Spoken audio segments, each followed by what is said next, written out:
We are a proud member of the 143 Podcast Network. The Cheers to Comics podcast is proudly affiliated with NSCLiveTV.com. That's No Signal Comics. NSCLiveTV.com. Find the Cheers to Comics podcast on channel 34 of NSCLiveTV.com. No Signal Comics. The best in auction action.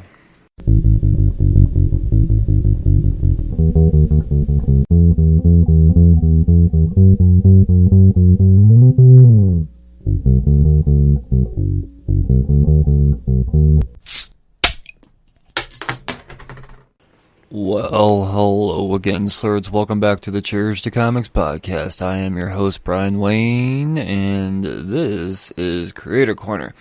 But this is a Creator Corner like none other. This is triple action. This is kind of a In Case You Missed It podcast, but it was never posted as a podcast. For those of you that aren't aware, I took part in hosting a panel at CyberCon. And in doing so, I had the opportunity to host 3 different creators, one of them being Luis Cruz, another being David Pepose, and the third being Rylend Grant. And yeah, I got to hang out for them for a couple of hours, and we had a whole lot of fun. There was just a wee bit of technical difficulty that lasted for just a few minutes, but Rylend and David are pros, and they made shit happen, man. Yeah, so this is what's happening. This is a Creator Corner. Before we get all up into it, I have to remind you to support those that support this podcast, and by that I mean, listen to a quick ad read. Hooked on Comics. Hooked on Comics, they know how to bring you comics when, it's hard to get comics right now. They're ahead of the game. They're always ready to go with their auctions. They're way ahead of the coronavirus. They knew how to get comics without the doors being open. Or get comics to you, that is. So, check them out on NSCLiveTV.com. Channel, up at the top, like channel 1, I think. Shit. Make sure you do that on Tuesdays at 6 p.m. Eastern Time and Saturdays at 7 p.m. Eastern Time, and you're going to get all types of good auction action, as always. And, your wall of slabs and everything else that's good about comics. So, yeah, check out Hooked on Comics Tuesdays and Thursdays at 6 and 7 Eastern. I'm sorry, Tuesdays and Saturdays, my bad, at 6 and 7 Eastern Time. Now, without further ado, I bring to you an amazing up-and-comer, and Luis Cruz, or Luis Cruz. Turns out I was saying his name wrong the whole time, I believe. I'm a fucking asshole. But Luis Cruz, followed by some tag team action, no pun intended, the Action Lab Danger Zone Boys, David Pepose, and Rylend Grant. I've never been live before. I'm Brian Wayne. This is the Cheers to Comics podcast. This is CyberCon. This is freaking CyberCon, people. I haven't had the chance to promote it much on the podcast because this has all just come together so quickly. The way they put this, it's overwhelming, but it's been smooth. It's been awesome, and I pulled some guests out of a hat. They put out a Calling All Creeps, and I had 3 incredibly interesting, a couple of return guests actually, inquire and say, hey, I want to be a part of this too. I want to be a part of CyberCon. I want to be a part of the cause. And this cause is the COVID-19 Response Fund. There will be links all throughout flashing about this 2-hour block of a Creator Corner. This is a big old Creator Corner. I've never done a Creator Corner like this before in my life, but here we are. This is it. So the first guy I have up, he is an up-and-comer. He goes by the name Luis Cruz. He is one of the most special creators I've ever had on here because he doesn't have the physical capabilities that most writers and creators tend to have. And let me bring on Luis here. Luis, you there? Yes. How are you? Luis, I'm good, man. Hey, I'm so happy to have you on. Hey, could I get you? Are you on your phone right now by any chance? No, I'm on a tablet. Oh, you're on a tablet. Can I get you to turn it portrait-wise for you? Sure. Give me 1 minute. I'm sorry, bro. I didn't know. Oh, no worries, man. No worries. So, you are, you're making comics, man. Can you hear me still? Yeah. Okay, cool. So, do you want to tell us a little bit about yourself? Why did you get into comics? I mean, what do you do? Talk to us, Luis. I got into comics because I used to go to Comic Cons, and I bumped into these guys that were friends of mine, Mass Media Studios, and they always told me that I should have done it, and I did it, and I'm here now, yeah. And I write, draw, type with my mouth. That's I couldn't believe that when I heard that. I know that when you were actually the first person to reach out to me when I put out the Calling All Creators, and I immediately my girlfriend was like, "Hey, someone's already hit." I was like, "All right, cool." And I was looking, I was like, "All right, cool. This is perfect. I want an up and comer that I've never heard of before." And then you told me a little bit about yourself. You kind of felt bad because you said that you had inquired to come on the podcast very early of the startup of this podcast. Yeah. I have no recollection of that. I could say that deep down. I think I hit you up once a while ago.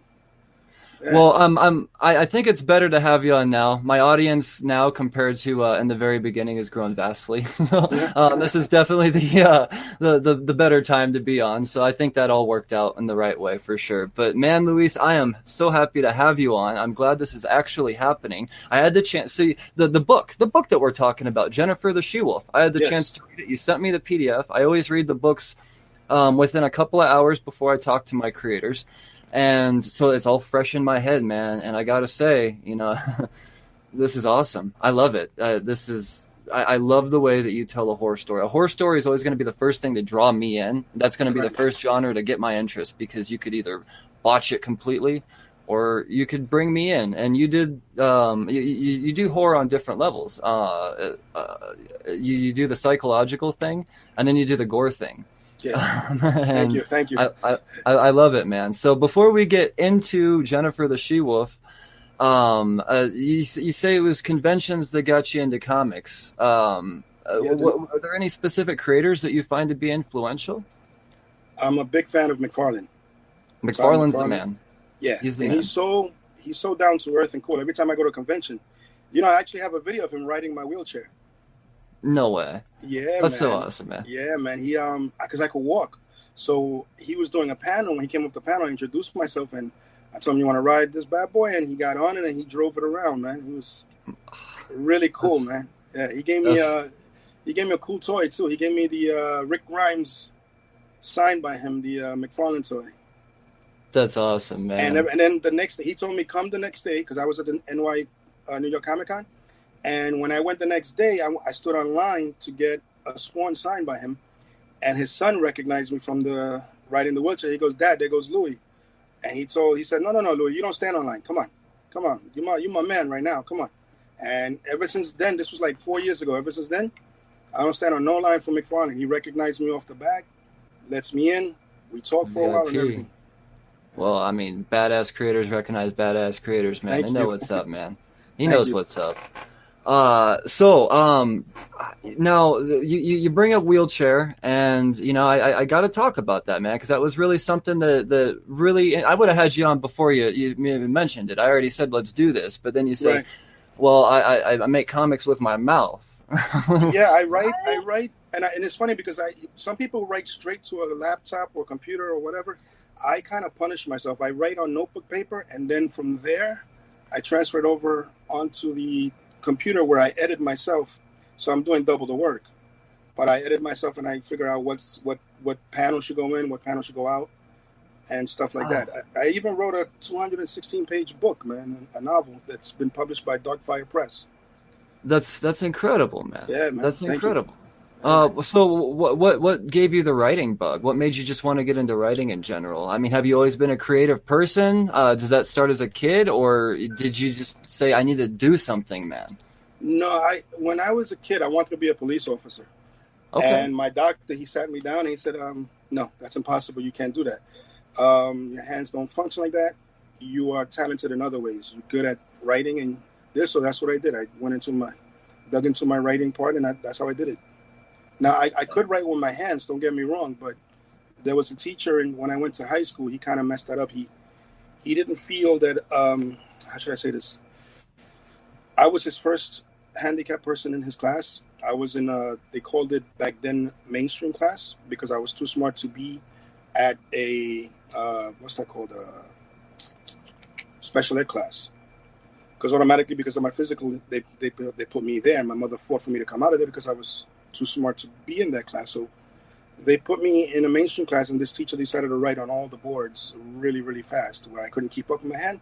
So I put a pen in my mouth, and I kept up. That was the end of that. You're a monster. That's incredible. That's incredible, man. I applaud you. I do. That's and I do these creator corners for several reasons. It's not just for the sake of, hey, I get the chance to talk with the people that make the things I love. It's to give creators a pedestal to talk about what they're making on my show, but at the same time, it's to influence the other creators out there that are aspiring, man. And when it comes to inspiration, Luis, dude, you're the epitome of inspiration. If there's anybody out there saying, I can't make a comic, I'm just going to say, have you heard of Luis Cruz? Yes, thank you. This is incredible. And it's not like you just put some words together and got some pictures and you made a comic. You made a quality comic, man. You did. What I do is, if I'll design the character, if the artist doesn't go into it, but my art takes me a little longer than it should, so I have an artist that takes over. He's in Spain, so we just link up like that, and he does the majority of the artwork. He does fantastic job. Well, you have an interesting story behind the artwork of this book, because initially you had two artists going into this, and that gave you a big speed bump, man. So do you want to talk about a little bit of that? I mean, we got to use the D word in diamond in this conversation. That's kind of the bad word right now. But tell us about that, man. I actually had to redo the book because I did the book. The artwork was great, but it wasn't what I wanted, so I redid. I had to hire another artist to take over the colored part of the book to redo the pages, and that worked out better. And I've kept this artist ever since. His name is Angel Maria Martinez. Gotcha. And he's wonderful. As far as Diamond, I can't get into them. I'm not that. They're nasty, man. They are. They don't give independence a break, and it's crazy. No, I'd like to think that the times are a changing here soon, based off recent news events. But I don't want to get into that because that could spur a whole side rail conversation. I spent 3 hours debating on Facebook about that whole stupid thing. So I'm not going to do this live where we can't edit any of that. And plus, I want to keep this positive, man. But the fact is that. Diamond may have created a roadblock for you, but in the long run, you did come out with a more quality product, in your opinion. So you're not completely spiteful in that situation. No, I'm not mad at them. No, I did this for fun, and it worked out great. I mean, I've been televised on local news twice because of this. Dude, I even do stand-up comedy, bro. That's amazing, man. From a sitting down point of view. So, okay, now, goddamn the irony in all of this. You do stand-up comedy, you write horror comics. I'm going to talk about the stand-up comedy. I'm definitely going to talk about the stand-up comedy. I talk about handicapped people all day. Because you got me laughing already, dude. You got me laughing already. I talk about handicapped people because there's not too many people that would dare do it, but I could do it because I'm already handicapped. I'm not going to hell for joking about them, you know what I'm saying?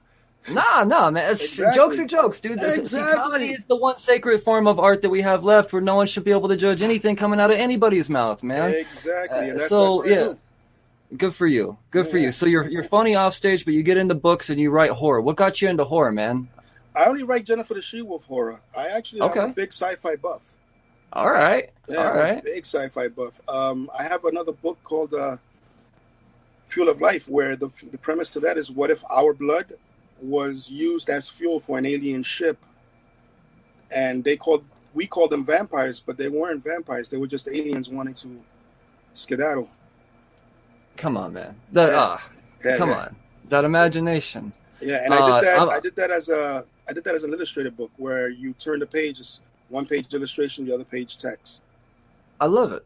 I love it. See, those were always the books that got my interest as a kid, man. Even the novels and everything. Like, I could read Frankenstein, because the version of Frankenstein I read, like, every, 4 pages, there'd be a picture in there. And I think that might, now that I think about that might be kind of what drove me towards comics to begin with. Really? Even the novels I was reading, I would flip through them in the library, and if there weren't pictures in there, I wasn't going to mess it up. Or I would mess it up, pick it up. So it was things like that I would that I would get. And I think now that I think about it, that's what got me into it. So your novel might actually be something that I'd pick up, man. Thank you. Yeah, you'll have to. Yeah, man. You'll have to. Well, we'll have links up. I'll send it to you. Don't worry about it. I'll send it to you. Right on. Where could anyone else get it? Where could everyone else get it? People that aren't privileged like myself right now. Amazon, and you can also pick it up at Amazon. What's that? Kablam? No, Indie Planet. Okay. Indie Planet. All right. And Jennifer the She-Wolf is on Comixology. All right. So now you do have your own label of your own, man. The whole Diamond Speed Bump spawned something else, or did your label come before Diamond? How did that work out? My label came from I needed a logo to go along with my comics. I couldn't just name it Luis Cruz Presents. So I said, you know what, I gave the artist this idea. I said, I want to incorporate, at first I wanted the handicap symbol, but I was afraid I was going to get sued because that's a universal sign. So I said, you know what, then let's do a classic wheelchair wheel, put it in flames, and call it Cruising Comics, because my last name is Cruz, and I'm always cruising around. So there you go. You know what I'm saying? There you go. So that's, you'll be cruising to the top in no time, Luis, man. I guarantee it. Thank you. So what was the process of making Jennifer? How long of a process did that end up taking, just for the aspiring guys out there, so that they might be wondering? I wrote Jennifer the She-Wolf in. I got it together in about 8 months. Okay, man. Yeah, I put it together in about 8 months. It was put together, ready to go. It was the first issue, but then, like I said, I hit a snag, and then I had to get all these other stories out. So I'm working on issue number 2 now, and all right. Yeah. It's basically Jennifer the She-Wolf is basically about a female cop who was turned against a werewolf against her will, and she left behind her kids in the year 1914. Because I mean, you see the car in there, man. I'm like, what? Who's driving around? And like, this is a period piece. All right, cool. So it jumps to today's time where she couldn't go back to visit her kids, but what she doesn't know is that her daughter, against her will, became a vampire, and she doesn't know that they're gonna meet up or whatever. But she'll find out. And I always have a habit of putting disabled people in comic books because we exist, we live. So there's a handicapped kid in there who sees what Jennifer can do. And he tells her, can you make me into what you are? It's the only way that I'm going to be able to walk. And she convinces him that this is not a gift, this is a curse. So they become friends or whatever. She cares for him. But then the daughter sees, after she discovers that that's her mother, she kind of gets a little jealous and wants to know why you could be there for him, but you couldn't come back for me. And that causes friction. Gotcha, man. Well, it's about a 4-issue, 6-issue miniseries that I planned out. Okay. And then I want to go back and tell her daughter's story. Nice, man. Yeah. So, all right, you're creating this little mini universe, and I would imagine. I like it. Yeah. I like it because with being a horror comic, you could go with just this is a slasher. I get that, and you could do just fine with that. But to add that whole aspect within it too, that creates that psychological mind bend that I'm so into in my horror. So I like stories that at the end it kind of it's not, it doesn't lead up to where you thought it would lead up to. Those are the kind of stories I like. Oh, dude, everyone loves a twist, right? Yeah. I mean, Shyamalan's never made a bad movie. I love Shyamalan, dude. Dude, I'm telling you, I don't care what anybody says. I love a twist. Even if sometimes the twist is, not what you would hope. A twist was never what you hope. That's the point of it being a twist, I guess. But it's I love it, man. And that's just the kind of twist I like right there, man. Mm-hmm. Her daughter's a fucking vampire. Are you kidding me? That's, whew. And she had to kill in the story that I want to tell about her, she had to actually, to learn how to feed, she had to feed on her aunt and her brother. Oh shit. Yeah, so she wound up killing them. Oh man. Yeah. Oh man. Yeah. Oh, this is. I very much look forward to getting the early copy of issue 2 and the whole series, man. Are you gonna finish all 6 before you jump into the next one, or are you gonna maybe shuffle I them want to out? release them as I finish, and then at the end collect them as a trade paperback. Nice, man. Yeah. Nice. Yeah. Well, hopefully by then the publishing fiasco is a little more sorted out, and you'll be able to publish those a little bit easier. Because so far I've been doing good. When I go to conventions, I pop them off there. All right. Yeah, Right. I've actually done conventions. I've done little pop-up conventions and everything. Nice, man. Yeah. So you actually have a physical copy of this Jennifer the She-Wolf ready to go? Yeah, it's already out there. You can order a physical copy from Indie Planet. That's awesome, man. Indie Planet. Okay, cool. Indie All Planet, right. and yeah. Nice, man. All of nice. them, all of my books you can get there, except the novel. The novel you can get it at Darkfire Press or at Barnes & Noble or Amazon. Cool. You got to see Right when on. people. You got to see when I sign the books with my mouth, people go crazy. They're like, "What?" See, yeah, that's I didn't want to bring that up, but I mean, what's the reaction like for you? I mean, how do you feel when you're at the con One time I was signing just a promo posters to a company that I was writing for, and I did one or two, and word got out in this small. It was like a library con, like a small convention in a library. And when I look up, there was like 20, 30 people lined up just to see me write with my mouth to sign the book. It was awesome. That's great, man. It was awesome. That's great. Yeah. I'm going to continue to pick your brain here in just a second, Luis. But first, I want to. I kind of want to touch on the topic of this whole CyberCon thing, and this is the COVID-19 response fund. So the goal for the CyberCon is to raise $2,000 right now. So there'll be a link attached to in this video somewhere. At some point, it'll pop up. But follow that link, and when that happens, GW, the host of this whole thing, he's gonna have his face painted as the Joker. Nice. It's all in good fun, but it's all for a great cause. And from what I've been told, we're well over halfway there. So let's help. Let's make this podcast, the people listening to this live stream right now. Let's give a big hunk. As soon as that link goes up, the COVID-19 response fund, it's we need to support that. We need to support all charities any way we can right now. Anybody that has the means to do so, we should do so. So right on. I want to keep picking your brain, Luis. We got a few more minutes here before the next guests come on. But I always like to leave myself and any there's that link there. Myself and any viewers, listeners. It's so weird saying viewers. I never have video on a podcast. But if they have any, it's to be able to pick the brain on these creative type of people. So I like to do a little bit of a rapid fire word association. So I shout out a word. You say the first thing that comes to your mind, and it just gives me a little bit more. I like these. Yeah, man. Oh, see, I like that. I like that you're excited about this. I don't need to explain how this works. You're a smart guy, Luis. I've read your books. So 5 words, man. First word, it's kind of white bread, but we got to go with hero. Superman. Disability. Me. Villain. The Joker. Horror. Stephen King. Nice. And onomatopoeia. Supercalifragilisticexpialidocious. What? You are the second person to say that. That is so crazy. You are the second person to say that. And I love it.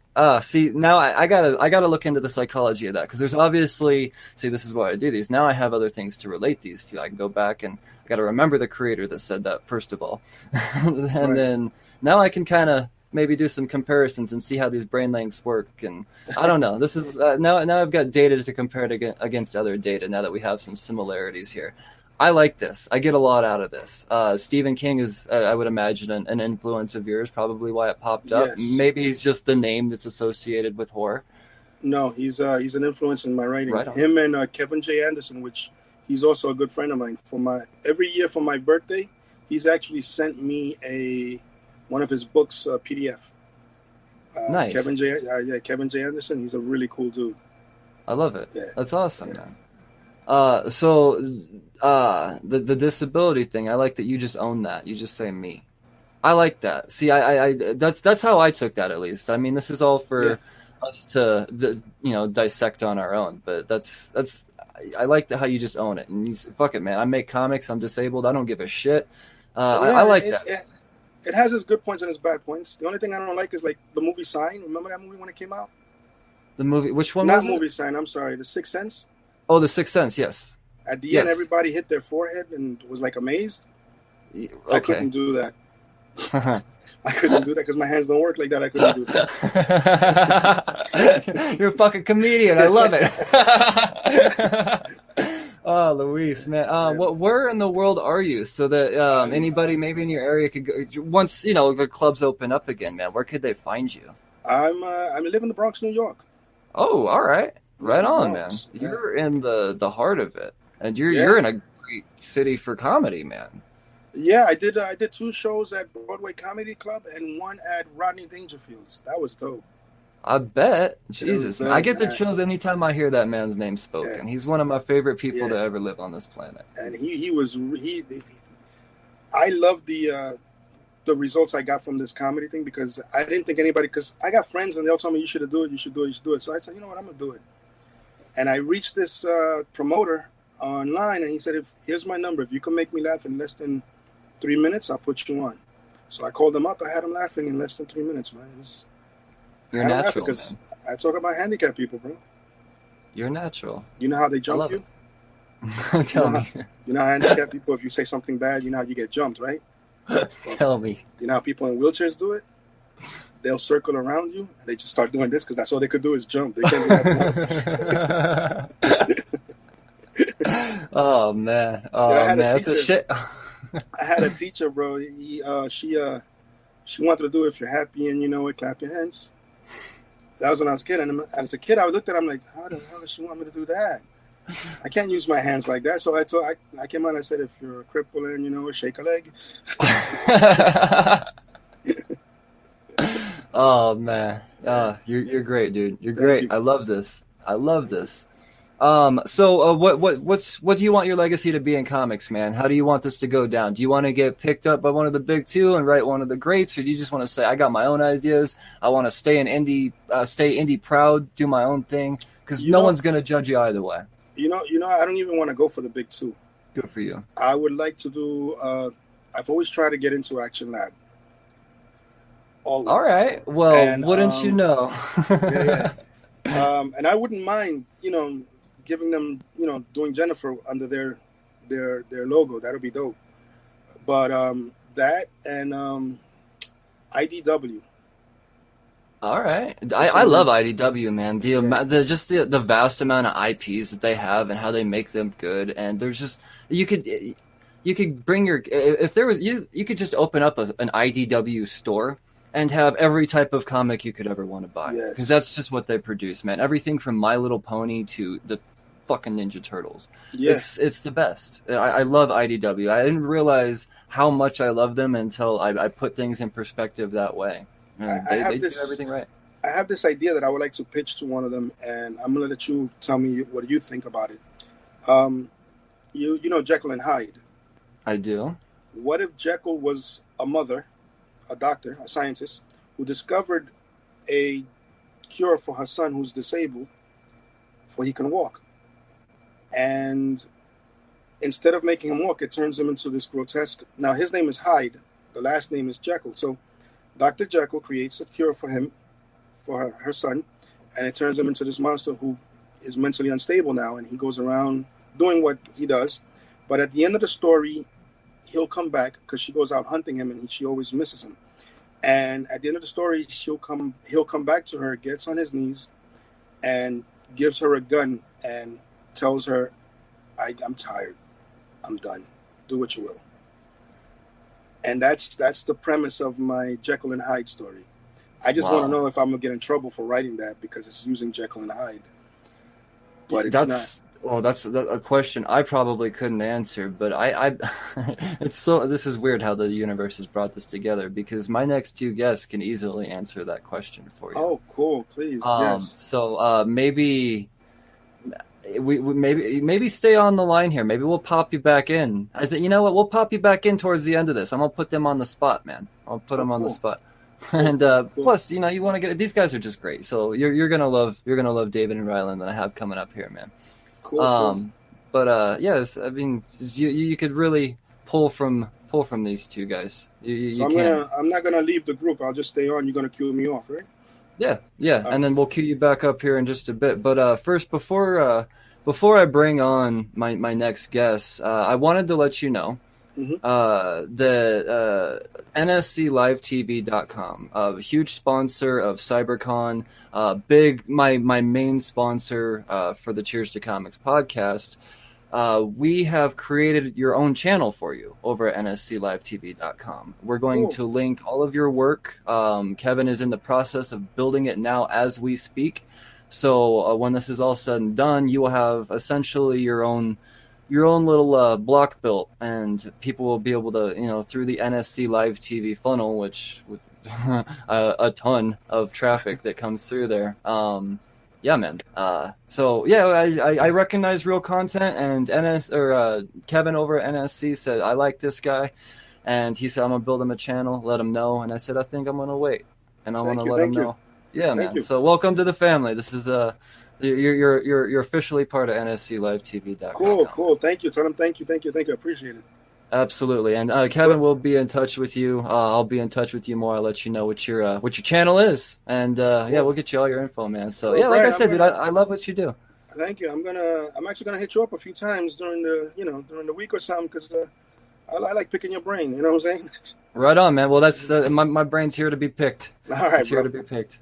Thanks so much for coming on, Luis. Luis Cruz, everybody. This is the man that has beaten all odds, and he's created not just any comic. He's created a quality comic, which is difficult to do these days. So, Luis, you just keep creating, man. Well, I have a film we're going to see here in just a few minutes, so you hang in there, and I'll have you talk to Rylend and David too. Thank you. Right on, man. I'll see you in a few. All right, bro. All right. Well, that was Luis Cruz. I loved talking with him. He's a huge inspiration. If you're not inspired by a man with no arms that still makes comics, then you don't want to make comics. You just want to bitch about comics, and I'm going to call you out for it.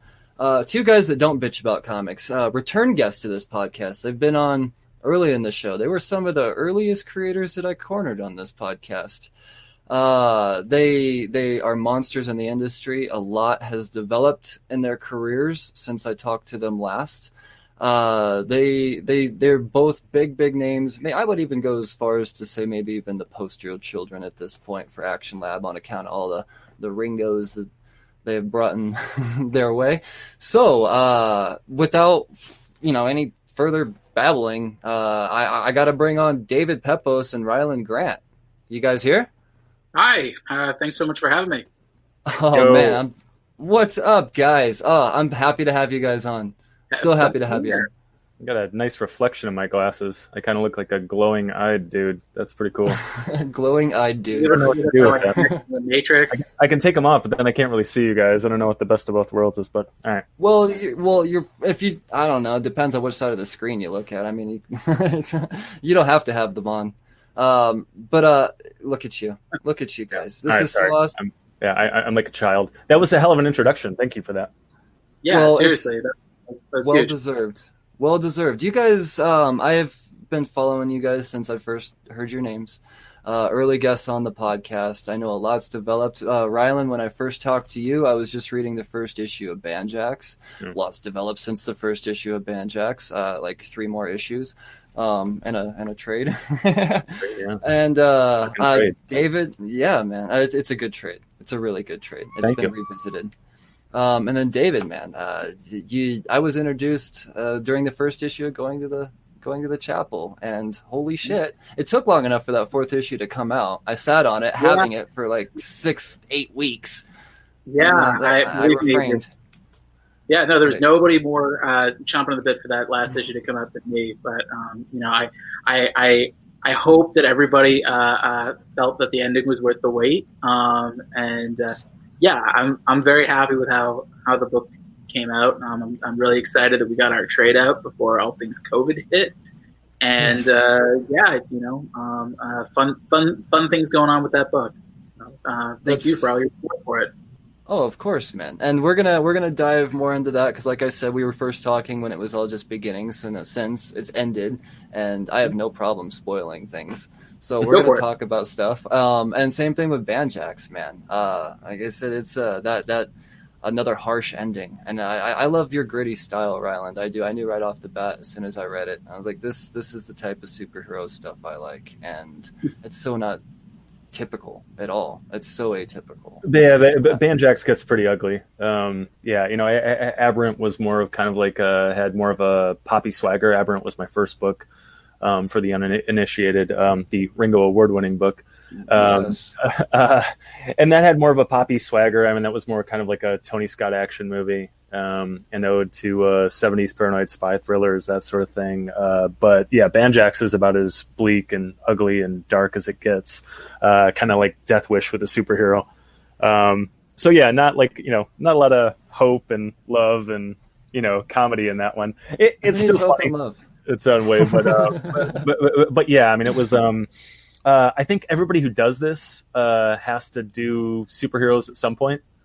And Banjax is kind of me wrestling with, okay, well, if I was going to do superheroes, how would I do it? And, I guess the question is to like take the genre, take all of the tropes, and then kind of gleefully urinate all over them.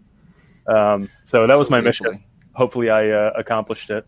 I'm excited to see what old Pepose does with superheroes sooner rather than later. But yeah, I mean, I was going to say, if we're talking about bleak books, there's also, I know, Brian, I know, was introduced to me through Going to the Chapel, which was sort of a brighter, funnier, more kind of irreverent, eclectic book. But yeah, my first book, Spencer and Locke, which we're currently working on the third volume right now. That was super bleak, about as bleak as you're going to get with a book that's billed as what if Calvin and Hobbes grew up in Sin City. And I've referred to that as my comic strip homicide book, because it's got all these sorts of love letters to not just Bill Watterson and Calvin and Hobbes from our first volume, but our second volume went all across the funny pages with our parody of Mort Walker's Beetle Bailey, as well as High and Lois. We had nice little nods to Dilbert, Hagar the Horrible, The Family Circus, Brenda Starr. So yeah, I mean, I'm with Rylend. Sometimes taking expectations and tweaking them, sometimes in a bleak, sometimes in a kind of darkly funny way. That's a fun experience to write, and I think it's a fun experience to read as well, especially. I think, Rylend and I, we write our books, I think we are comics fans and we're writing them for comics fans. And so, it's not to say that, these can't be your first books. They certainly can be, and you can certainly appreciate them. But, people who are bringing in prior knowledge and prior expectations, they're going to get something else out of these books that I think is going to be really fun for them to experience. Yeah, I think that's a very good point. I mean, what David does so well is, particularly, Spencer and Locke's one of my favorite books of the last 10 years. I think it's brilliant. I think it's amazing. And, I grew up reading the funny pages. And, that was my childhood, and they're kind of sacred to me, and they were very innocent, and they were very, and David is kind of taking them now and demonizing me with them, in like the most amazing way possible. It's so fun. It's so sick. It's so twisted. And then, sort of similarly, but in a very different way, I grew up and, Batman and Captain America were they were sacred to me. They were the books that I fell in love with as a kid. They were the superheroes. And so there's a way of looking at Aberrant and Banjax. Aberrant is kind of my Captain America book, and Banjax is kind of my Batman book, and if I was going to do that sort of superhero, they're very different, but Banjax is an answer to, 30 plus years of reading Batman. And Aberrant is kind of the answer to years reading Captain America, and again, too many Tony Scott movies and on repeat, and those 70s paranoid action thrillers. It's funny. It's the first time I've heard you reference those, but it absolutely is dead on. Like that is absolutely exactly like it. Those are the perfect ways to describe those two books. It's sort of these very dark riffs on Batman and Captain America. I think you're spot on with it. Yeah.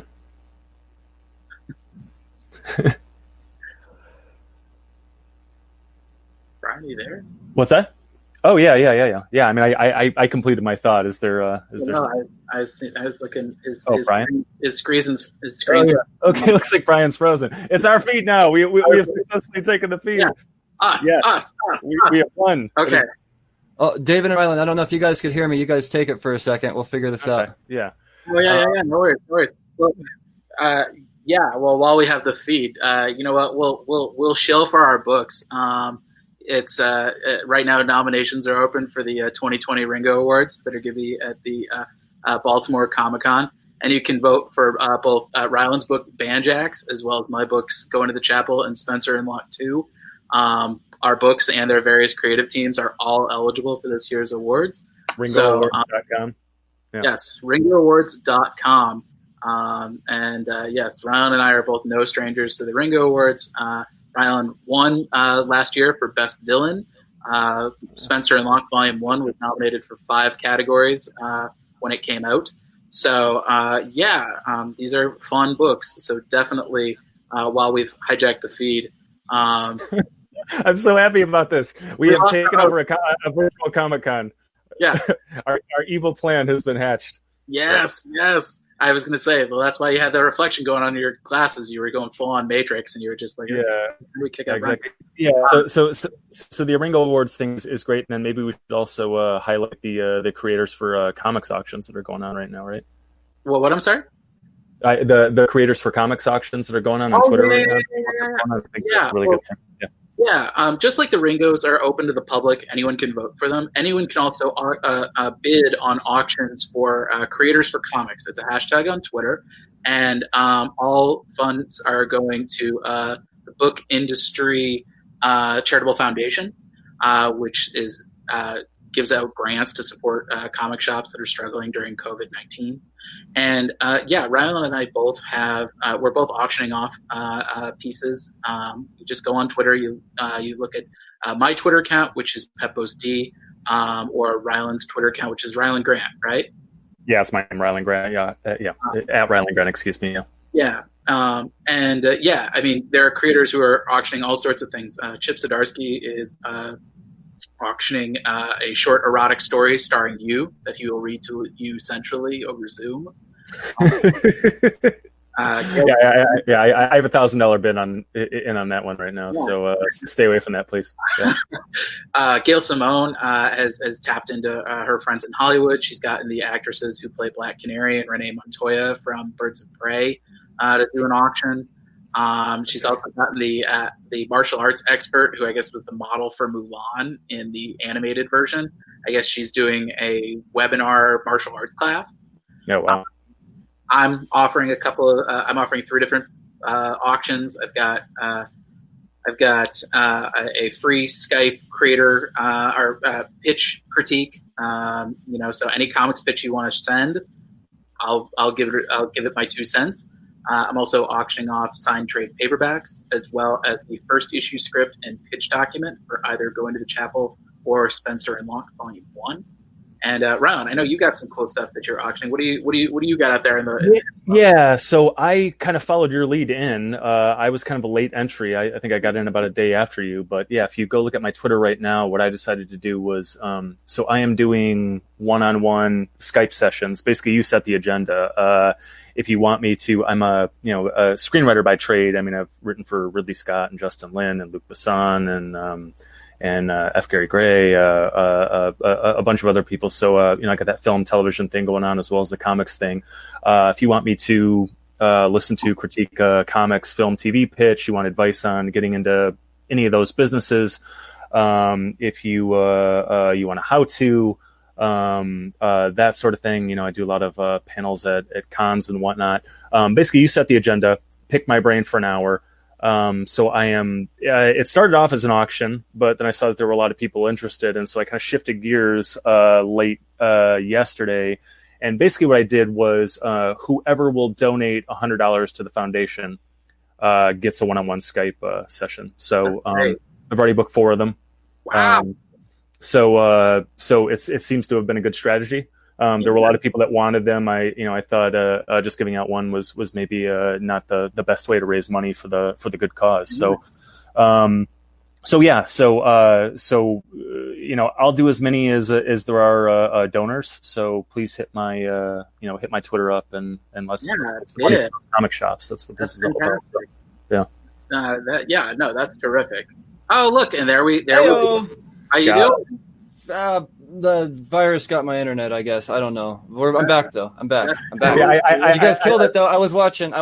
You guys. I am so sad that we missed Ryan Gomer's prompt. I'll ask his fucking question for him. God damn it! I watch Comic Cast too. There's a free fucking plug for you, Gomer. Yeah, favorite Rocky movie, guys. Yeah, I've covered this backwards and forwards on Comic Cast. Though there's only one answer, and it's Rocky 4, and that's the only answer. So. Well, here's the thing: is I think it can't be that black and white a question. I think that there is what is technically the best film, and I can make a pretty good case for Rocky 3. However, what is my favorite Rocky film? Rocky 4 is certainly the only answer. Rocky single-handedly ends the Cold War, and triumphs over communism. Doesn't get any better than that. If I can change, and you can change, then anybody can change. Oh man! I was just watching Creed 1 and 2 during the quarantine, and oh man, I love those movies. And I'm only really sad that there isn't a third one to wrap everything up. Because, that is that's the business. Stallone made them into his 60s. So, I mean, still a lot of time. Gordon can do it until he's 80. Yeah. Oh, man. All right, Gomer, you happy? I know you're watching. Yeah. Gomer, we hijacked the feed, then Gomer hijacked the feed. It's cool. Yeah. And we're wrecking. All right, I'll allow it. Yeah. So I know I've had you guys on the show before, but for anybody that hasn't heard, do you want to give a little bit of a backstory? Starting with Rylend, and I've dubbed you to be the most interesting man in the world. You can have that title; it's yours. You've done everything from be a monk to be a ninja. Why comics, man? Why comics? Yeah. God, I'm trying to tell the I know we don't have a ton of time here, so I'm trying to tell the. We've got plenty of time. Do we have plenty of time? Are we on until we're on until 4? Is that the case, or are we? I don't know what time it is out there. We got like another hour or so. We have another hour. Okay. Yeah. Okay. I'm just trying to see. So I mean, comics were always the first love. When I was a kid, and I actually tried to do this back in college, but it was very, very difficult. To make comic books back then. I mean, you were dealing with almost always dealing with physical drawings. It was very hard to find an artist. You basically had to know an artist in your town and go and work with them physically, and all of the revisions took so long, all of that stuff. And so tried it and kind of failed miserably in college and sort of left it behind. Moved out to LA and, I went to the American Film Institute Conservatory and kind of got hired right at AFI to write a movie for Luc Besson. And then I was just kind of, on with my film writing career. So, I've been paid to write, films, mostly poppy action movies in Hollywood for, 12 years at least. I feel like I've been saying 12 years for a couple of years now. So it's probably longer than that. I guess it's maybe about, is it 4 years ago now? The time flies. Yeah. So, a few years back, I finally decided to kind of revisit, the comic world, and what had happened, during that kind of, that gap was that it got so much easier to do this. It's what I tell, I do a lot of these panels, at cons, these how-to panels to kind of encourage people to do their own books. I'm going to try to do that here on this feed right now. I'm certain that there are a lot of people out there who they're sitting on a great idea. They want to be making a comic. They think it's impossible. They don't know where to start.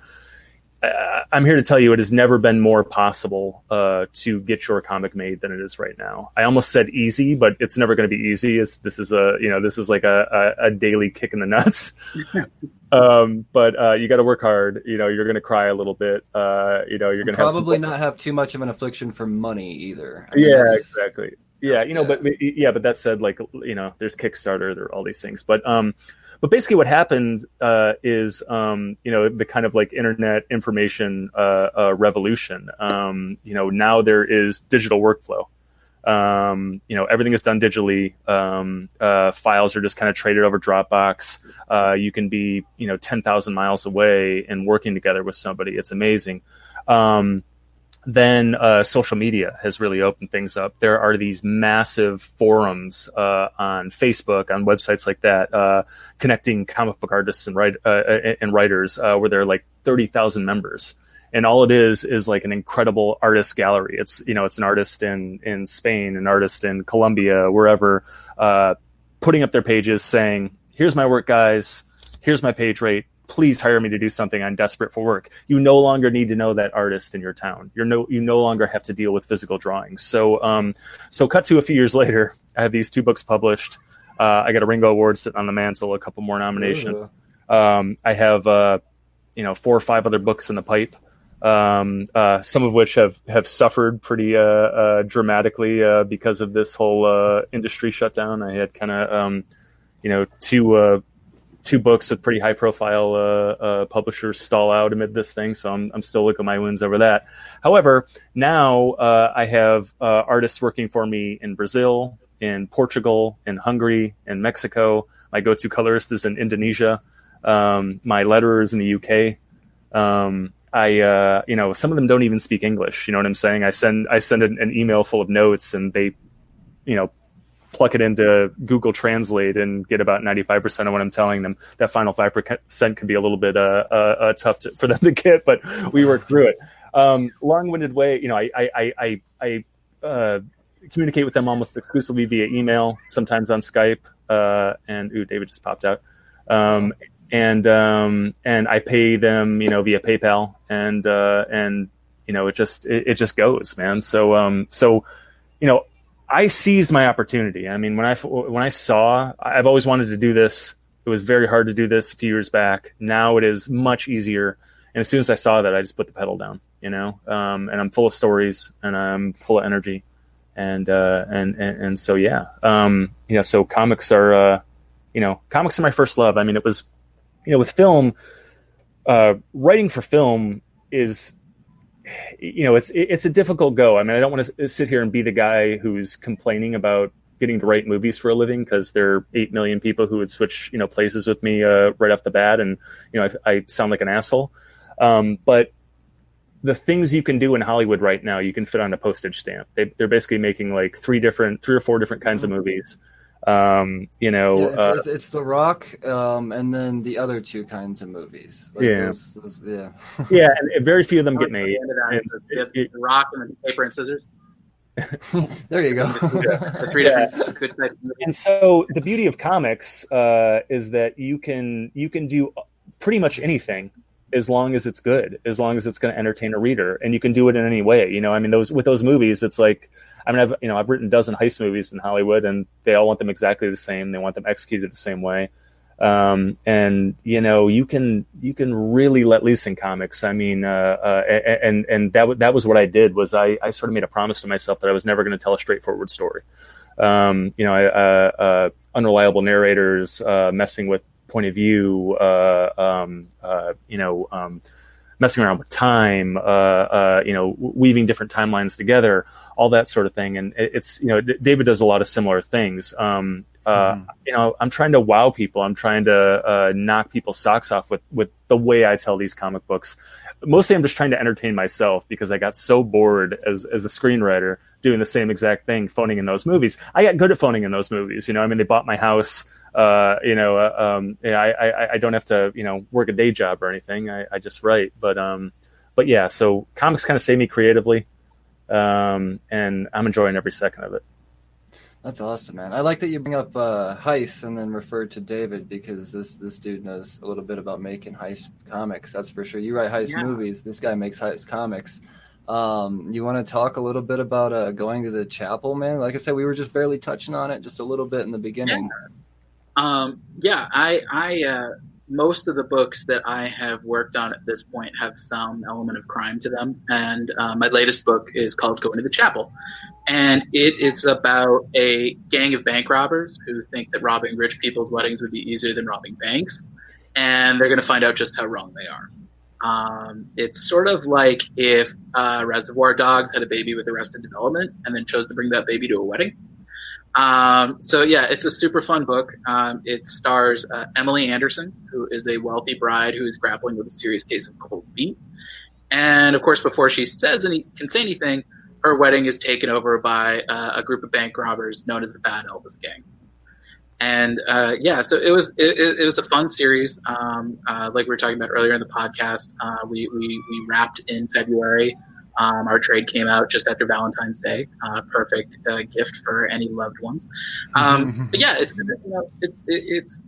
I think Rylend really hit it on the head that comics, for better or for worse, they're kind of like the Wild West of entertainment still. I think TV and film, they're very eager to put you in a certain box. Rylend and I both live in LA. I mean, I love Hollywood, but it can be a town of very lazy readers. Whereas comics, I think because you have that artwork that's able to really, tell the story in such a shorthand. Any of my books, you could tell that story without my dialogue, because the art is so strong and striking. And comics, I think, you're able to do, kind of a stealth rom-com in the case of Going to the Chapel. Or you can do a detective noir story that really is about like childhood trauma and PTSD, like my flagship book, Spencer and Walk. It's fun. I was on a panel at Rose City Comic Con last year about crime comics. And the thing that I always find is the reason I think I like crime so much as a genre is it really lends immediate stakes and tension without necessarily having to go to the well of superheroes. I give Rylend a lot of credit for doing superheroes in his work, because it's such a tough nut to crack in a world where you've got Marvel and DC and Valiant. You've got to really work. Yeah. I said you got to work hard. Again. Yeah. You have to work hard like Rylend to really put your own spin on that genre. And I've always gravitated towards things related to crime, because if you're a bad guy, there's the stakes of you've got to score, and if you screw it up, you're going to get arrested or worse. And conversely, if you're on the side of the angels, it's sort of one step removed from superheroes, where there's still some sort of case, some sort of thing that you have to stop, whether it's something as sort of mundane as a bank robbery or something as immediately. I feel like crime it's a fun genre to play in. It's so flexible. I think superheroes are really the only other genre that I think is as flexible as crime. I go from. Uh-oh. Did we lose him again? Oh, we lost David. Oh man. I hate that. Well, the Rylend and Brian show. Yeah, he'll be back in a moment. Yeah. No, I'm the mastermind behind all this. I just keep pushing people off. And, you're the stern behind the boards. Just I'm done with that. I want to talk more more banjacks. I like how you brought up the out of the box type of thing with as far as comic books compared to writing within a movie, because you talk about you writing a heist movie compared to how David could write a heist comic. Yeah. That's it's just so different, man. That would be so much harder to do for them. So it goes to show how supreme comics are as a form of entertainment medium, as far as vastness goes and creativity. And yeah, man. But you know how to do it. You know how to flex it. Can you talk about what any ideas that you have in the pipeline? I mean, you said you have stuff in the works. Can you talk about any of that at all? Yeah, well, I can. Yeah, I mean, I can be a little bit general about it. Okay. I don't want to be the I could tell you, but I'd have to kill you sort of thing. Particularly now that again, like I said, I was pretty far along with 2 publishers, and there were a lot of us that kind of lost books, lost opportunities because because of the whole shutdown, this pencils down thing. So I don't quite have the gag orders anymore. So yeah, I mean, I'm just generally because I'm working on a lot of stuff. There's Pepose back. There I am. What's up, buddy? Yeah, you've moved. The background behind you has shifted. Yes, I've changed rooms. Hopefully that'll be in the game a little longer. Yeah. Also, your hair got more puffy. It looks like maybe you went in the wind tunnel or something. Yeah, I just kind of I styled it a little on the way in between rooms. Yeah. So the thing most ready to go, the most immediate thing was I did a tokusatsu project with this guy Brad Warner. Tokusatsu, for the uninitiated, is the Japanese sci-fi genre that includes. It's huge. It includes Power Rangers and Voltron and kaiju films like Godzilla and stuff like that. So I paired with this guy, Brad Warner, who, first and foremost, he was for about 15 years an executive, in Japan, at a company called Tsuburaya Productions, that was founded by the guy who actually created Godzilla. And they're best known for doing the Ultraman, TV series, over in Japan. And so Brad had kind of wanted to do a comic book for a really long time. And he is, kind of this huge expert on this stuff. Brad also happens to be he's one of the more prolific Zen authors in the world. He wrote this book called Hardcore Zen, which is kind of like the new age Zen Buddhists kind of technical manual. Check it out, Hardcore Zen, if you're interested in Zen meditation at all. It's a really, he's like, he's this former punk rocker that just kind of turned to Zen and sort of found something. So Brad is this really interesting character, and I know him because I'm an ordained Zen Buddhist monk myself. So Brad and I kind of run in the same crowds, and so we linked up on this tokusatsu joint called Suicide Jockeys, which is kind of Voltron meets Fast and the Furious. And so basically what we were trying to do is, I mean, tokusatsu is so awesome, but it gets so little run here in the States. I mean, there are probably a lot of people on this feed that are like, what the fuck are you talking about? We love tokusatsu, but we are like the minority. You know what I'm saying? Like my cousin who was like the quarterback for the football team has no idea what the fuck tokusatsu is. You know what I'm saying? And it's like, there's such a rich history. There's so much great stuff to mine there. A larger audience really should be consuming this thing. And so we are trying to do tokusatsu for the American action movie fan. And Brad and I are kind of this really interesting hybrid to bring into people. Because, again, I have been paid for 12 years to write like big balls out American action movies. And he is this guy with 15 years of, tokusatsu television experience. So yeah, we're bringing you something big and bad. And I think it's kind of cool, and again, it's got a time travel, bent to it. So, really kind of got into, the sort of like physics theories behind time travel and the whole 9 yards and how things would change and wouldn't change and all of that stuff. The interesting thing about it, I mean, because Brad and I both being ordained Zen Buddhist monks, we 2,500 years ago, basically Buddha, and like 2,000 years ago, Zen monks were talking about some of the same things that physicists were talking about, only 50 years ago in terms of a lot of this stuff, theories behind time travel and stuff like that. And so we've kind of married those 2 points of view.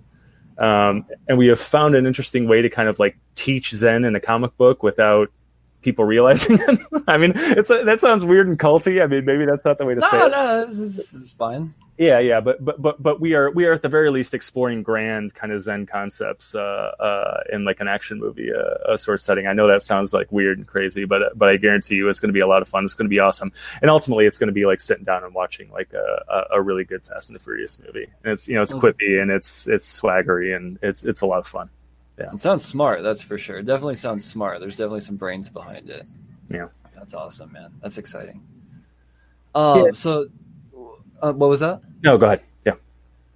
David, I know we kind of lost you for a second there. We kind of went off track there, man. Something that I wanted to touch on. I want to kind of touch on a little bit of the success of going to the chapel. And by that, I mean just a huge backing by one of my favorite people and really just entertainment, Patton Oswalt, man. I want to talk about how having Patton Oswalt on your side is, what has that been like, man? I really do. I mean, because if I had anybody out there that I've ever seen on TV that people would pay money to see, say, hey, this is so fucking awesome. Make sure on Wednesday you pick up this book and then do it 3 more times after that, every release.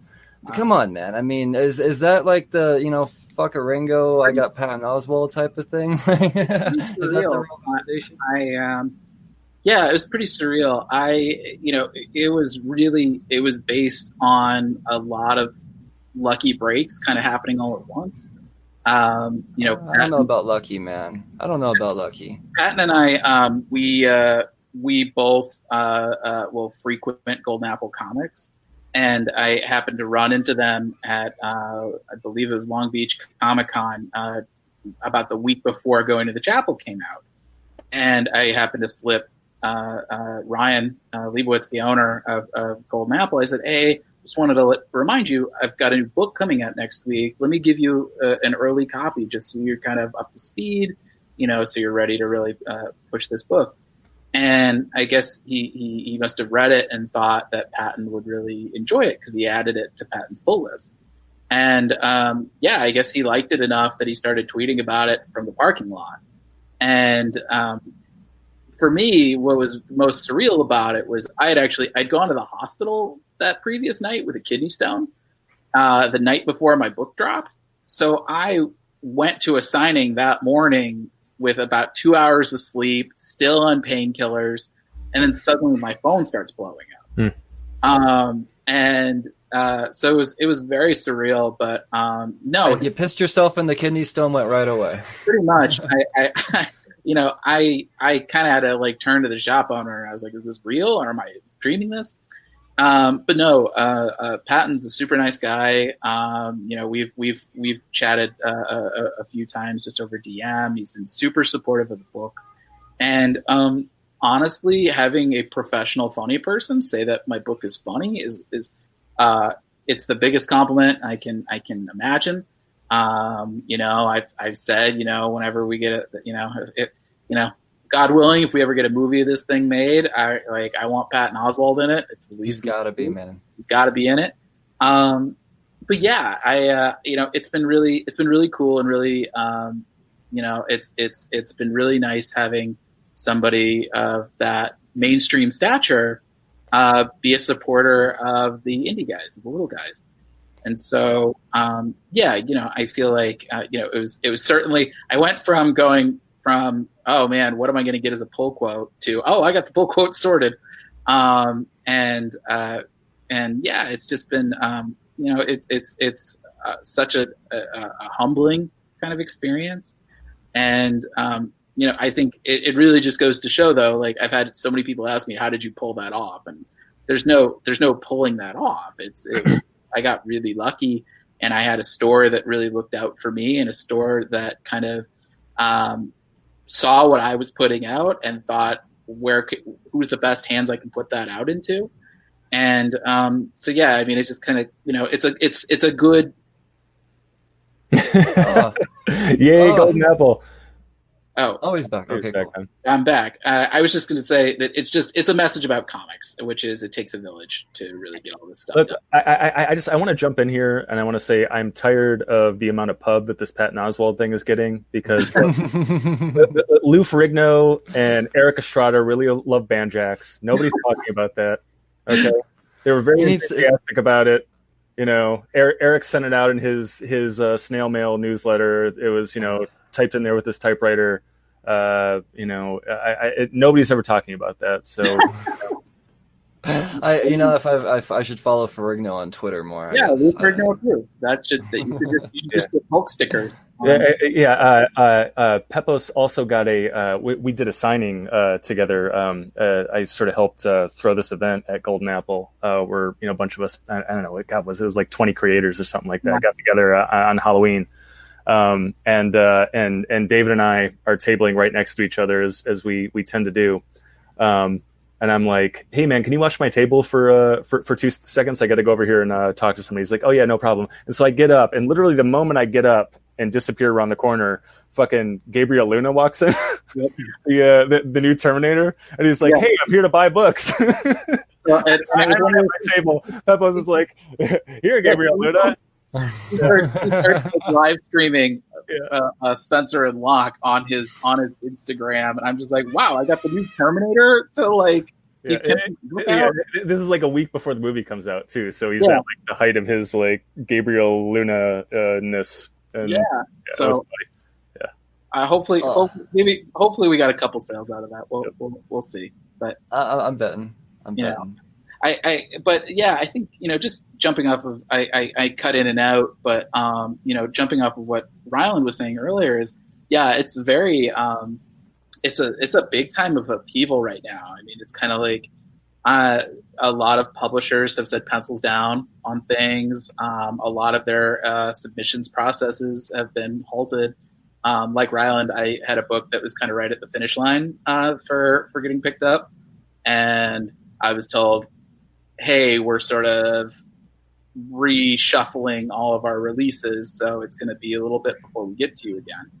And, fortunately, I've got a couple of books that haven't been told, pencils down yet. I've got an upcoming series called Grand Theft Astro going on at Top Cow. We're working on the artwork. The book's already been written. And then I have another unannounced series at another publisher that so far, knock on wood, they have not told me pencils down yet. It's just it's a crazy time, and that's why I think doing online conventions like this, doing things like Creators for Comics, it's not just helpful for charitable reasons, but just I think even for creators. I think, especially, when we're used to going in the convention scene and we're used to having, contact with our employers, and we're used to sort of having very concrete marching orders.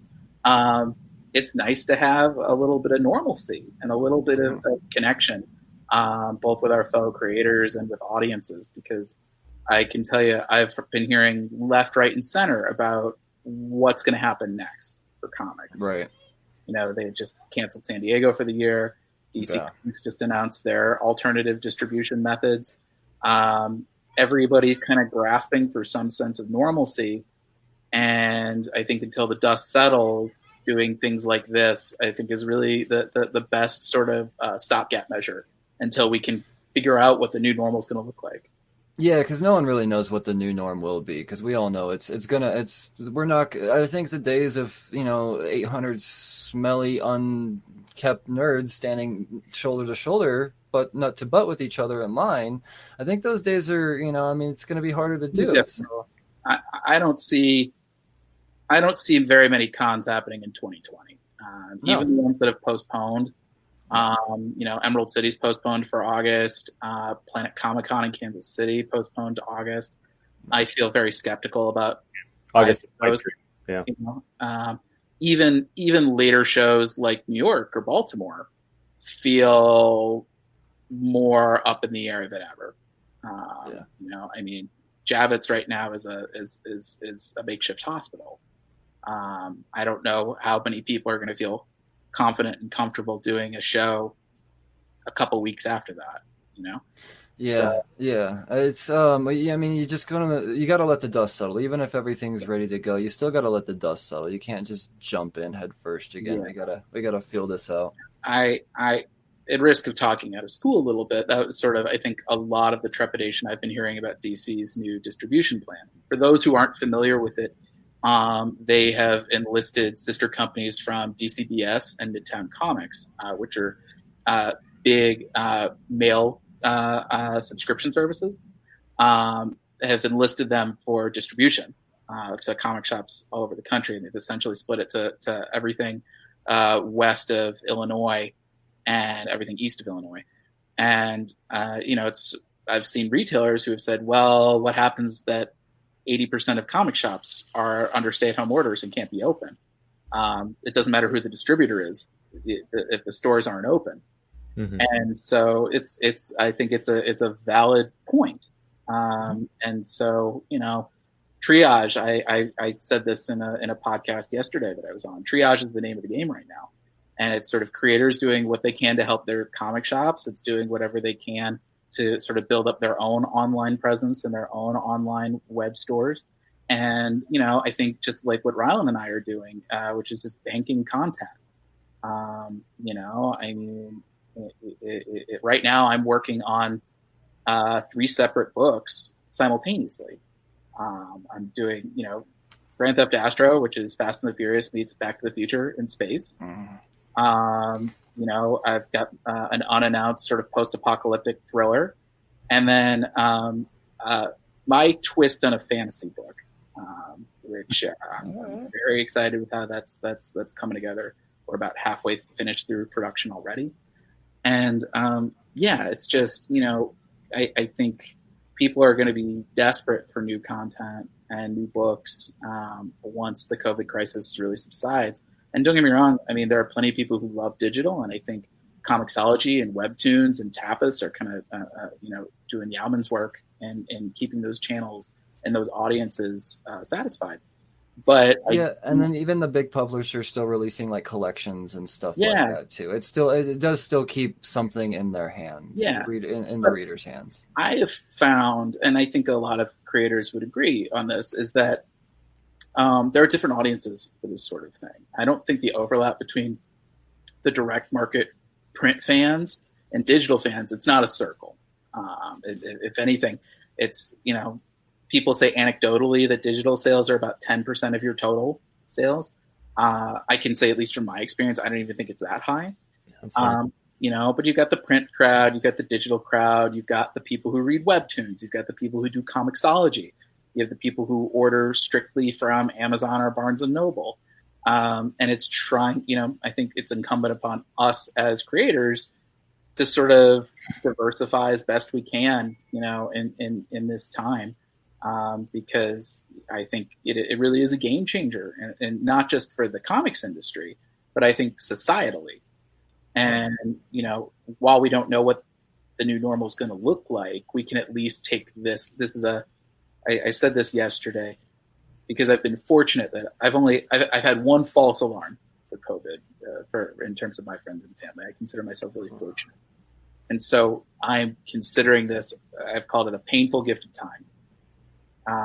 And, that means that, we're going to, able to take this time to bank content, to sort of think long and hard about what's the business plan going to be.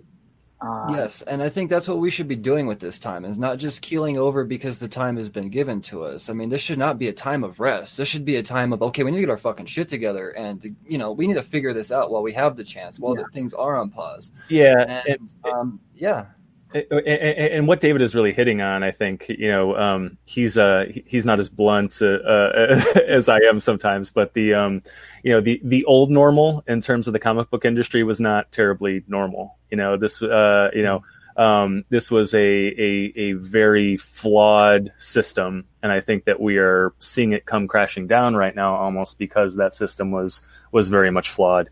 I don't want to get into trouble too much here, so I will take the lead, David's lead here, and try and be a little more careful.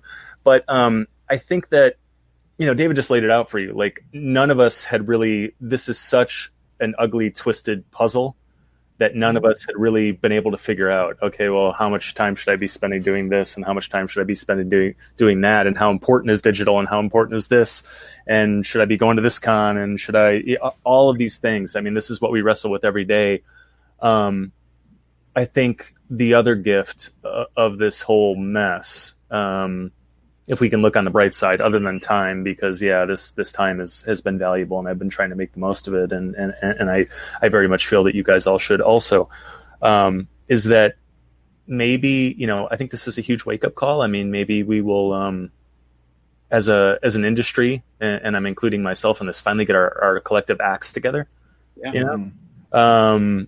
We will find a system that works for everybody, or better, I guess, for everybody. Never work completely for everybody. Something that makes a little more sense, that is a little more streamlined. Something.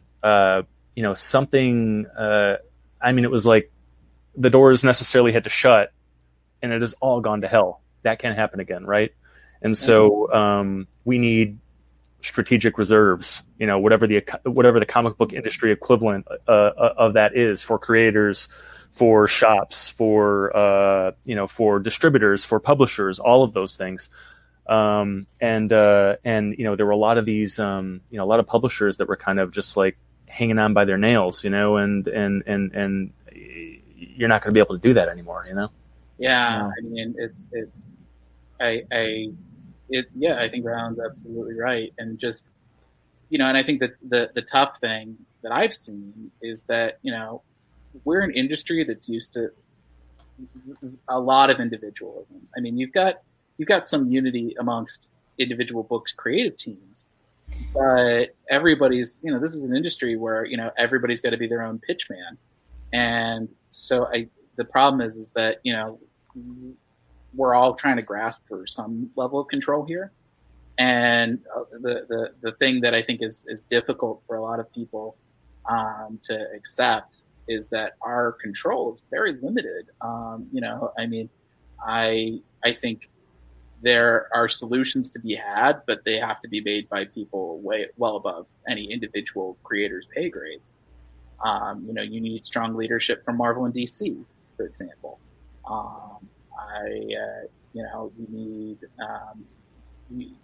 You can't come up with any true initiatives for the industry without the two of them at the table. They're 75% of all direct market sales.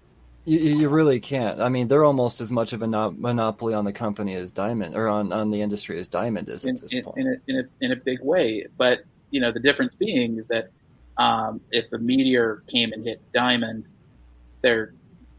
as we've seen, there are other people who will try to step up.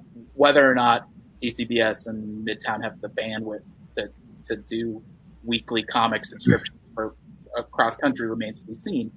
But I feel like Marvel and DC, their power and their longevity lies within their licenses, and that's when I talk about audience habits. That's really what I'm talking about. Is there's a significant portion of the direct market who they love Batman, they love Spider-Man, and sometimes they'll have certain breakout heroes. You look at what Donny Cates is doing on Venom right now. Yeah. He's Marvel's big superstar right now. That's not going to be the case forever. It's not going to be the case when Cates leaves. It's probably not going to be even the case for the entirety of Cates' run. Oh, hell no. Inertia, gravity's real when it comes to comic sales. But at the end of the day, those licenses are what people go for. I mean, if DC suddenly decided we're going to go all digital, people would follow them. Not everybody, but there'd be a significant number because they'd say, we want Batman, and this is the only place you can get Batman. So I think Marvel and DC will set the tone in terms of consumer habits. And I think I think it's sort of anybody's game as far as what direction they're going to head. I mean, the fact that DC announced this new distributor thing on a Friday with relatively little, with a very short lead time. I mean, these sister companies of DCBS and Midtown were only established a week ago. Mm-hmm. So I think, I don't even know if the companies themselves know exactly which way the wind is blowing. And it's very hard, I think, for when you look at, the next biggest publisher, Image is selling 10% of all books. That's probably a fairly liberal estimate. Probably, yeah. And I think that if that's the next biggest person you have at the table, that any consensus you build is no true consensus. And so I think at this point, it's, as much as it kind of sucks to say it, we're living in Marvel and DC's world, and we kind of just have to, in lieu of them telling us directly what they want, or in lieu of having a united front and a united plan, we're all going to be pretty reactive, in terms of seeing, what happens with these new distributors? Will they make it? What happens with Diamond? Will they make it? Will they pay all the publishers that they owe? Because those publishers owe creators money. It's sort of that trickle down effect that is very hard for an individual creator to impact. I agree. I agree with what you're saying 100%. However, the other side of that coin, and I think that this is kind of a battle that's that's sort of fought on two fronts, is that I think that if this situation has proven anything, it's that we can no longer just kind of sit on our hands and wait for DC and Marvel to kind of dictate, what happens with this business. And I'm saying that as a creator, but then I would also be saying that as like the head of Image or the head of Dark Horse or something like that. I mean, I think that, we've had DC and Marvel are going to do their thing, right? And I think that if this whole mess has proven one thing, it's that the rest of the people need to figure out their own table. You know what I'm saying? They need to take a charge of their own destiny a little bit. They need to get out of the back of fucking DC's car. You know what I'm saying? They need their own car. They need to figure out, what to do. And I mean, it's what I've liked about watching this all unfold is that I've seen a lot of solidarity on every sort of front. You know what I'm saying? That these companies coming together and trying to lift each other up, help each other out, help out the comic shops, help us out. Yeah. With a few minor exceptions that I won't discuss on this as David smiles. And creators in particular and journalists, like you, Brian, and like the people we're seeing on these feeds. What I've seen is just a lot of people holding hands and getting to places together.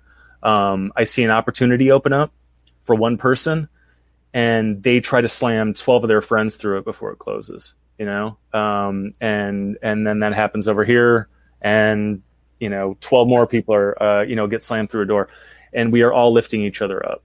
And that's the only way we get through this. It's the only way the business survives. It's the only way these creators don't go under. There's no place for lone wolves in this game anymore. You know what I'm saying?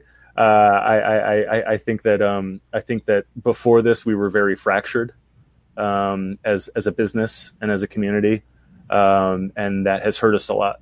And I just hope that all this love, all this solidarity, all this fucking kumbaya shit that we're going through right now, hopefully it sticks, because I think something pretty grand could grow out of this. But if we don't stick with it, then it'll go back to the same, and this shit will happen again.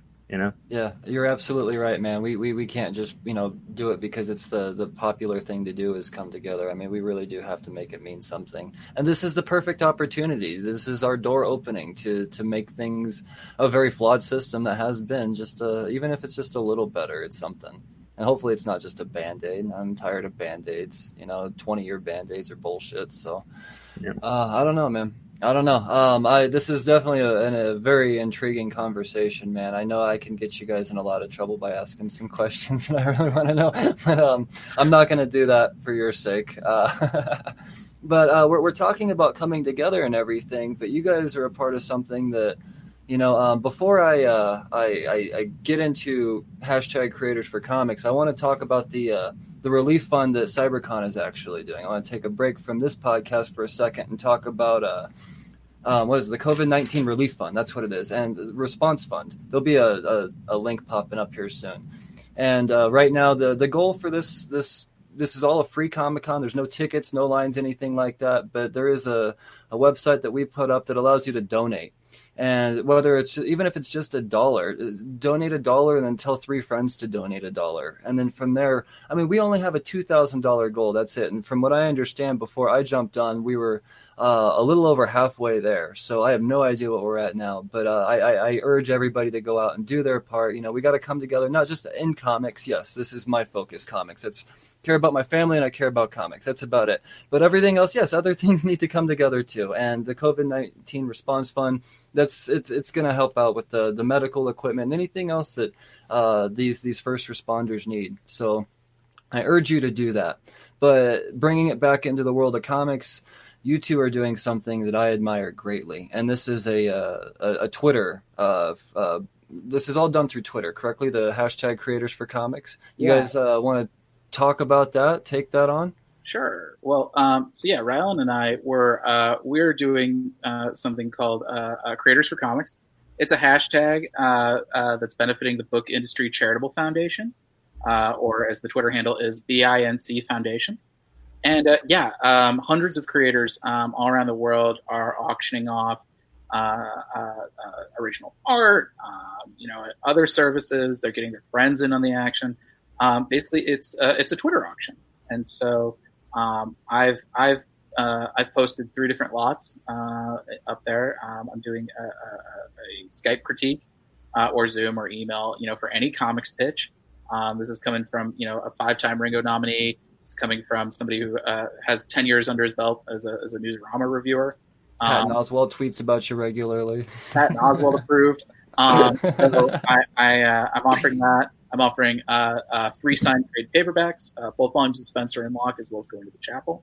And last but not least, I'm offering a signed first issue script of either Going to the Chapel or Spencer and Locke, as well as a copy of the pitch document that got those books over the plate. That's incredible.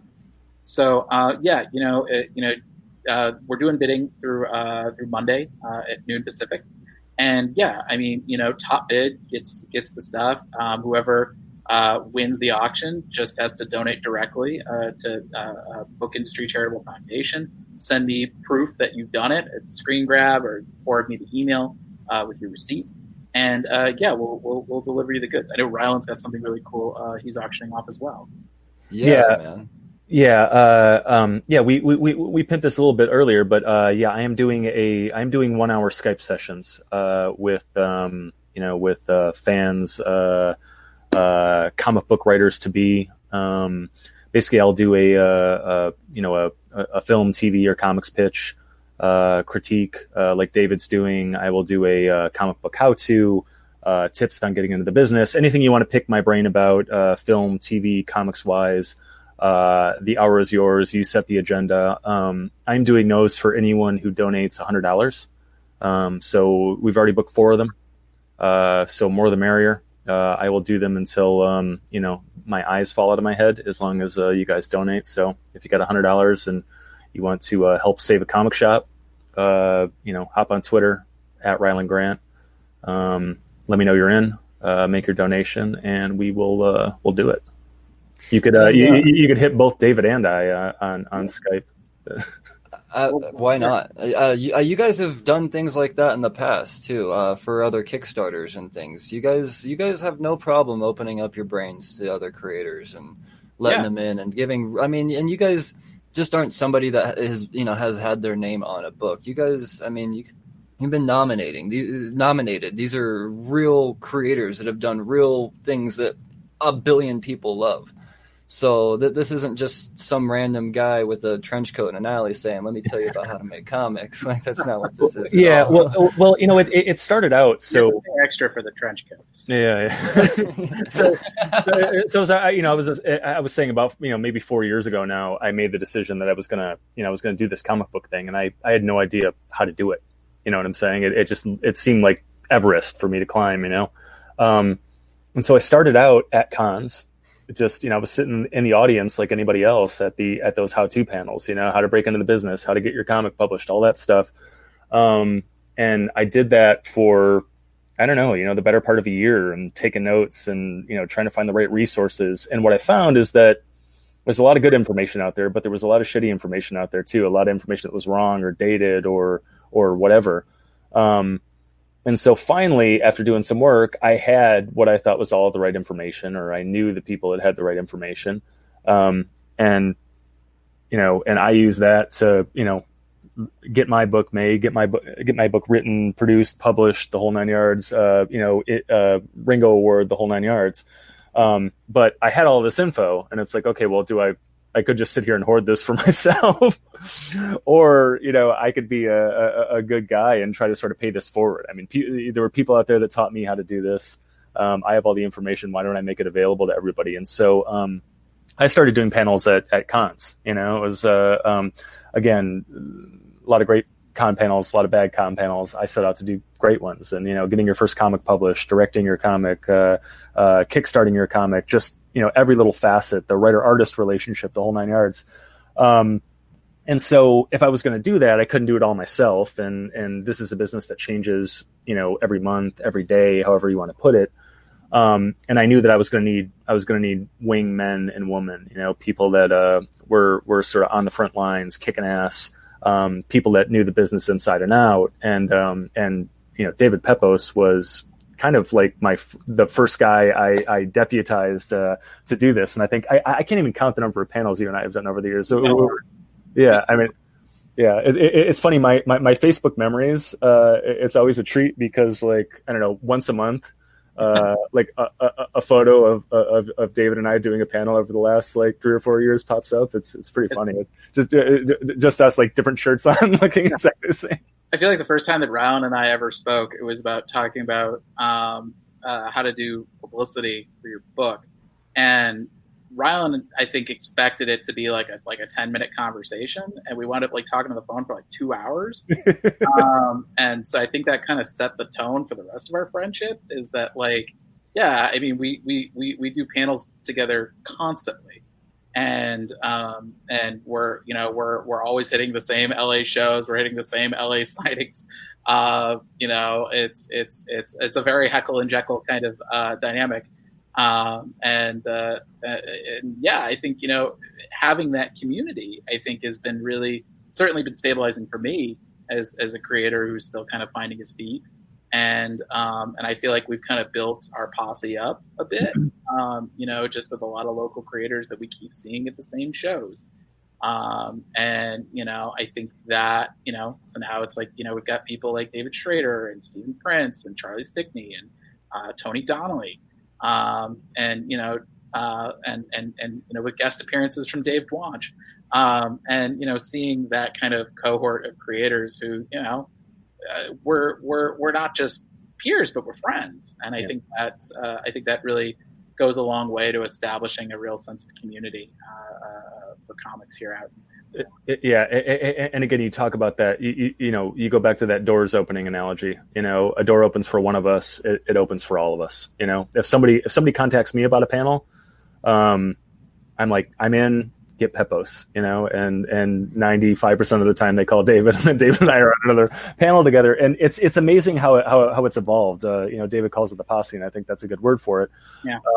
It grows every year, every show, every con, and I have been doing the panel thing for long enough now, where people that were in some of my earlier panels now have books coming out. There's this guy, Omar Mora, who did a book called The Unearthians that, he got released on his own, tight little book. And he's just like a badass he's a doctor, first of all. So he has a medical practice, but he also like makes movies and comic books, and he's a force of nature. But man, maybe 2.5 years ago, Omar was sitting in one of my panels at the Long Beach Comic Con. And he came up to me and he's like, I have this idea for a comic book. I'd really like to get it made. Like, how do I go about doing this? And I gave him a card, and I give everybody a card. Anybody who comes up to me after a panel or something like that, I give them a card and I say, hit me with questions. Very few of them actually contact me. Omar was, very aggressive, not in like a creepy way, but in a, like, I'm going to get it done way.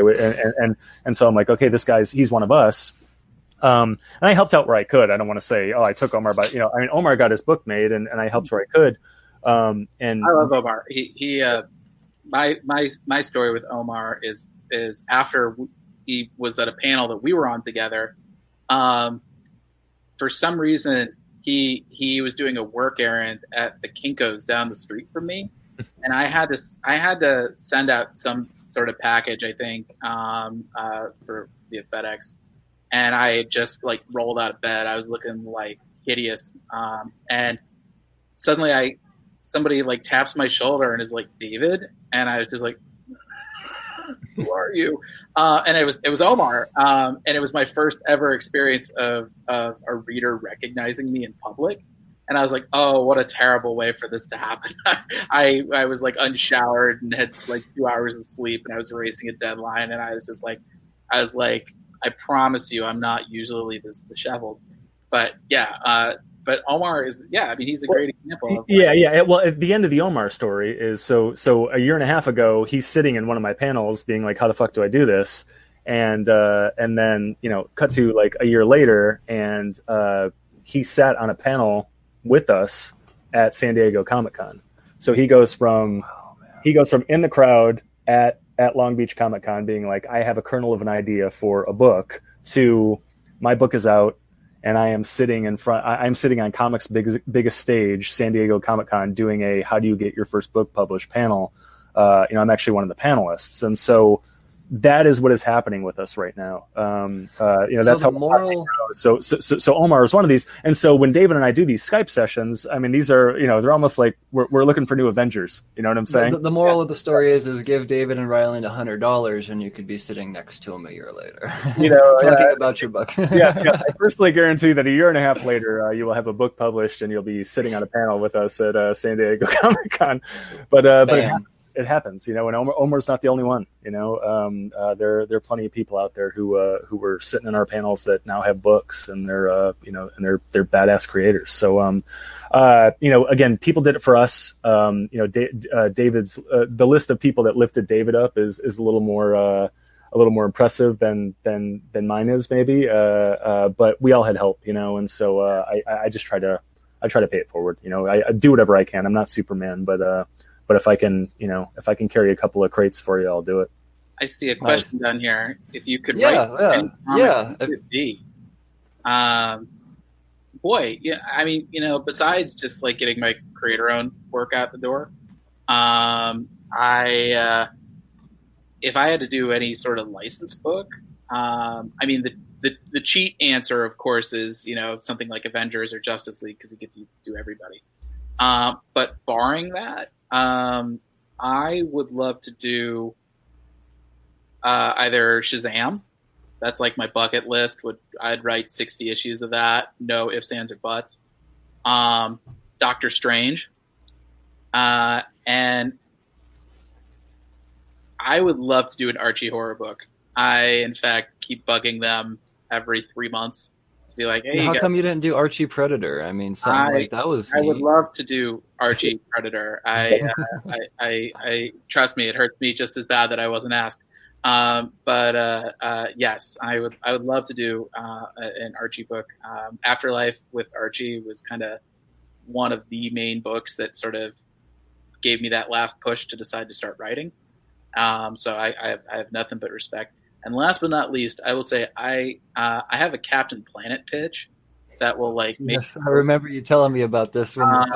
And so any publisher that is even thinking about doing Captain Planet, if you don't at least give me a shot to give you a pitch, I'm not even going to be mad. It's just you guys are going to regret it. You'll leave money on the table. So Captain Planet, 120%. That's awesome, man. That's awesome.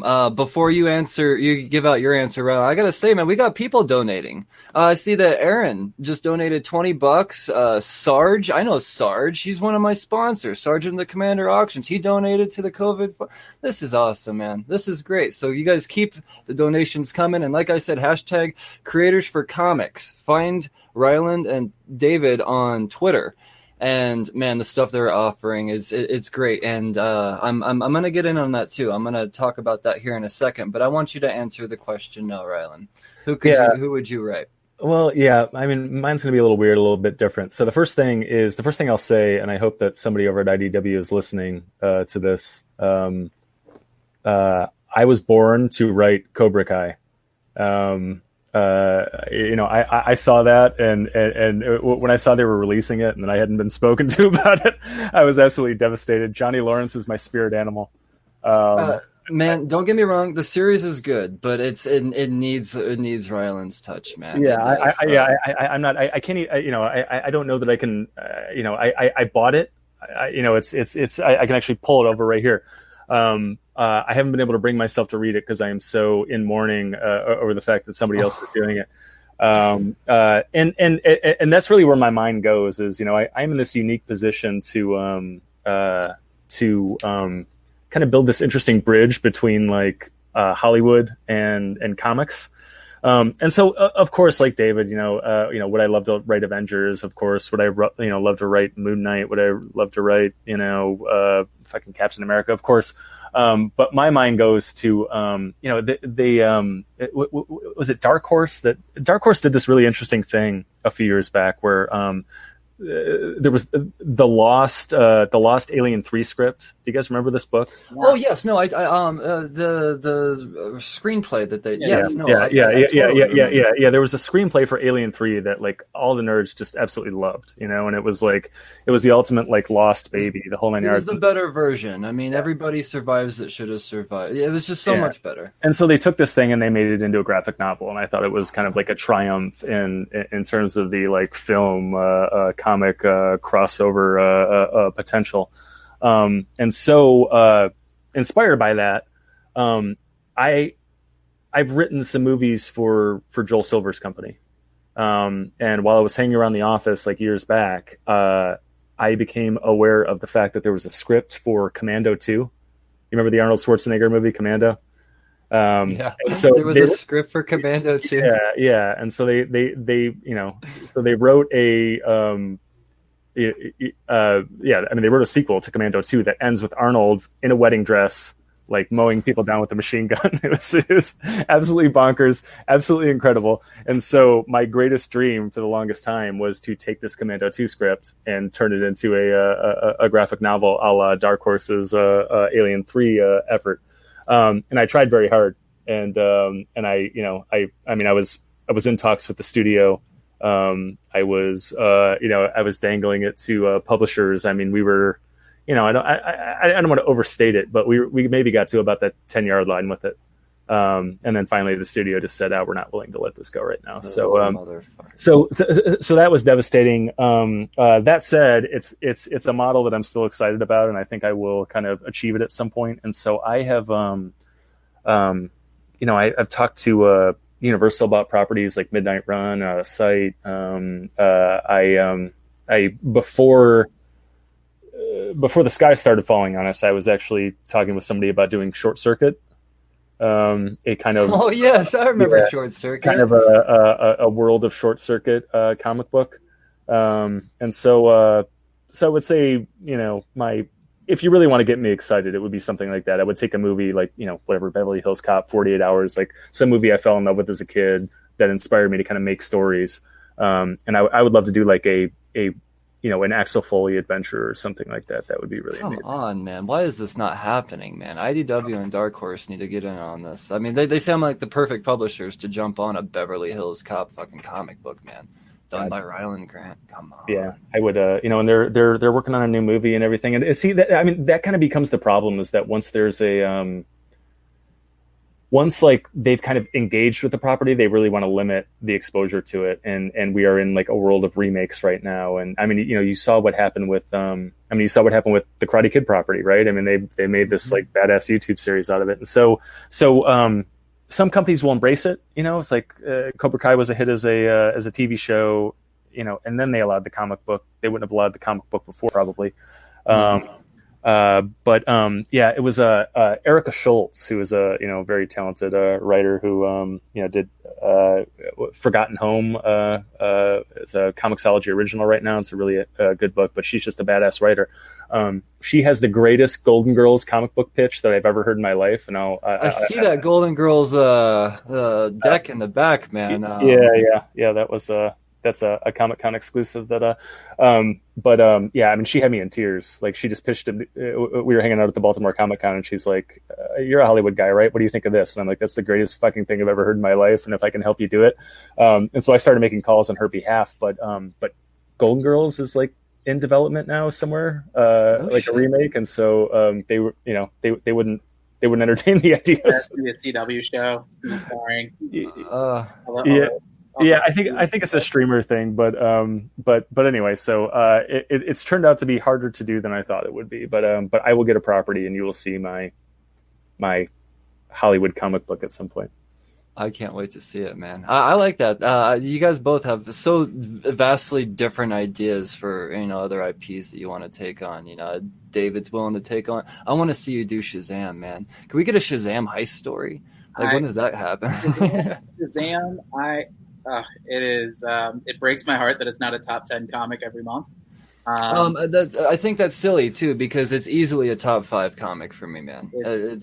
I love what Jeff Johns is doing with it, and it's so true, that movie. I think if you liked the sweet streak of going to the chapel, you would really like my take on Shazam. I think that is the fact that it is not, that it's only been sort of sporadically in and out in terms of the public consciousness, I think is criminal. And he is. Billy Batson is. He should be a hero for the ages. And if DC ever wants it to happen, give me a call. We'll make it happen. No, I'll give them your number. Make that. They're not busy right now or anything. Yeah. Man, this is what a treat this has been. The first time I had you guys on, I didn't have the chance to do my little rapid word association with you guys. Okay. And admittedly, I didn't even put 5 words together for you. So I'm going to work just as quickly off the top of my head for the both of you. You guys are aware how word association works, right? You're smart guys. I say a word, you say the next thing that comes to your mind. 3 of the words I tend to use are usually, I use for everyone, but I try to find a couple of words distinct to the both of you. So, let's see here. You guys down to do this? Yeah. All right, cool. I'm going to do this off the top of my head. We'll do this both at once, actually. I'll do the same set of questions for the both of you. So, yeah, we'll get different answers for the same questions. So, Rylend, you can go and answer first, and then David, you can answer after him. So, first word's hero. Hero. Enrique Iglesias. Fucking love you, dude. Fucking love you. Be your hero, baby. And he sings, guys. He sings too. You can take my breath away. Oh man. He's giving me time to think, and I'm not using it.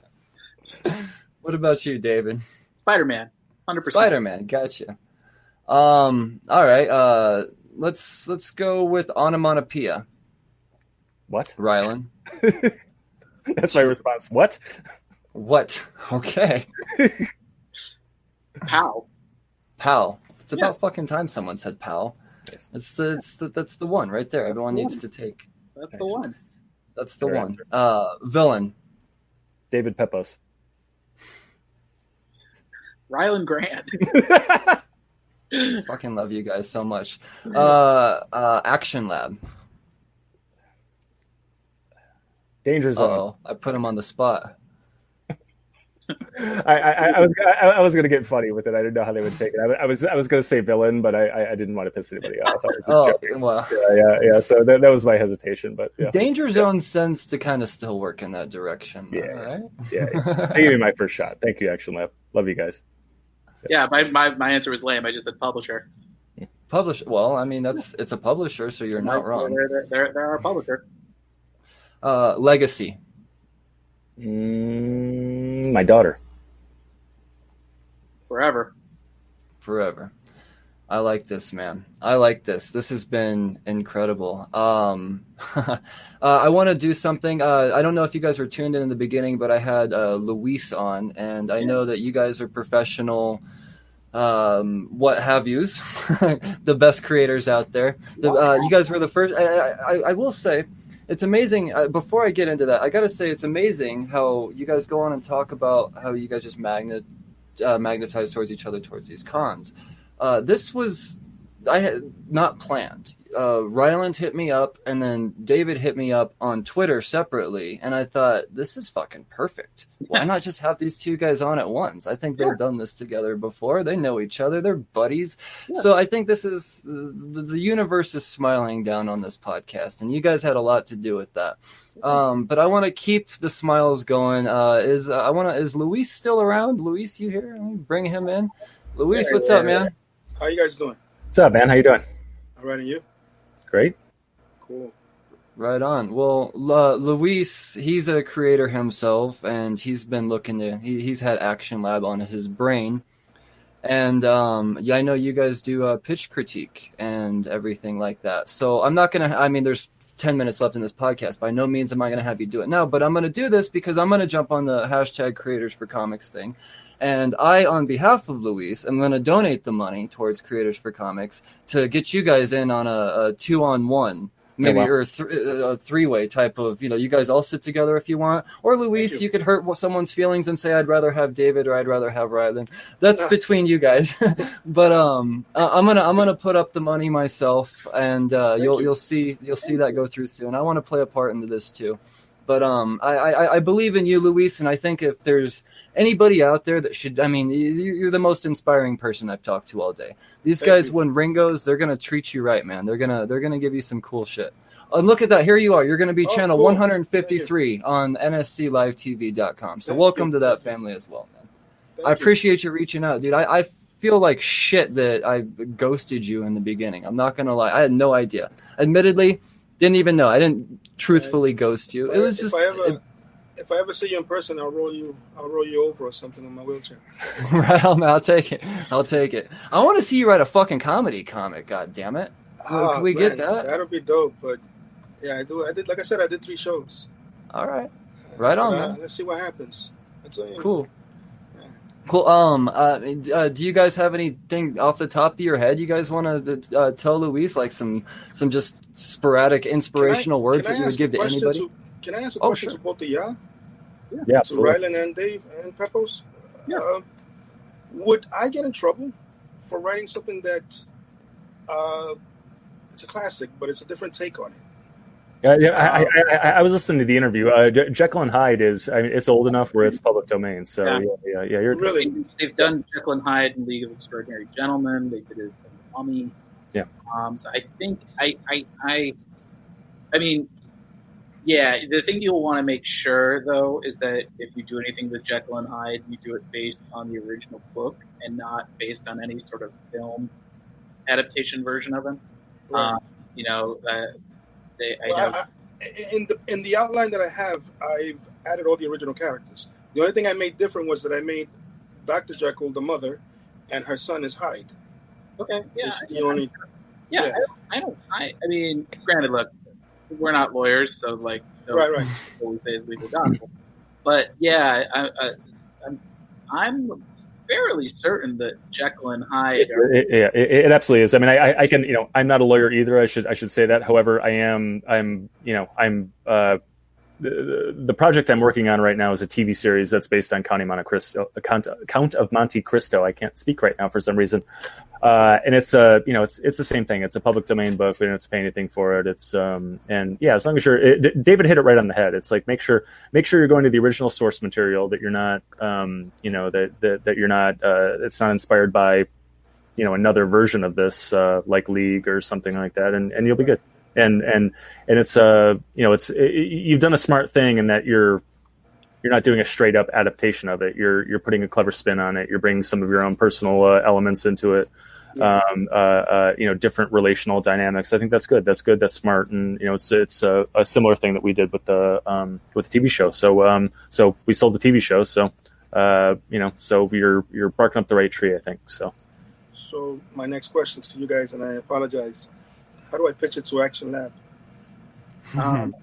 Well, I with the caveat that I don't think they're looking at anything until Diamond reopens. But Yeah, I mean, they if you go on their website, they've got they'll have an email address for different editors on there, and just email them cold and just say, hey, I've got this pitch.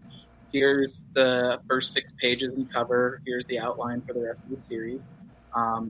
Action Lab doesn't put together creative teams, so you have to have the team. I got my own creative team, yeah. But that's kind of what Rylend and I both did, and they're pretty good at checking out all the pitches and all the submissions, and then it's kind of a matter of chatting them up and seeing if it's a good fit for them, if it's a good fit for you, and but I would say, just like we were saying earlier in the podcast, this is a very weird time for pitching anything, just because of course, because of the situation that's out there. With Diamond. Wait for things to cool off. Yeah. And so there's a specific submissions email on the Action Lab website. I think you can just click a submissions link, and then it'll go right to their submissions editor. I mean, the one big piece of advice that I would give, particularly with Action Lab, is be as far along with the book as possible. If you just bring them a pitch, you're leaving too many questions for them, right? Right.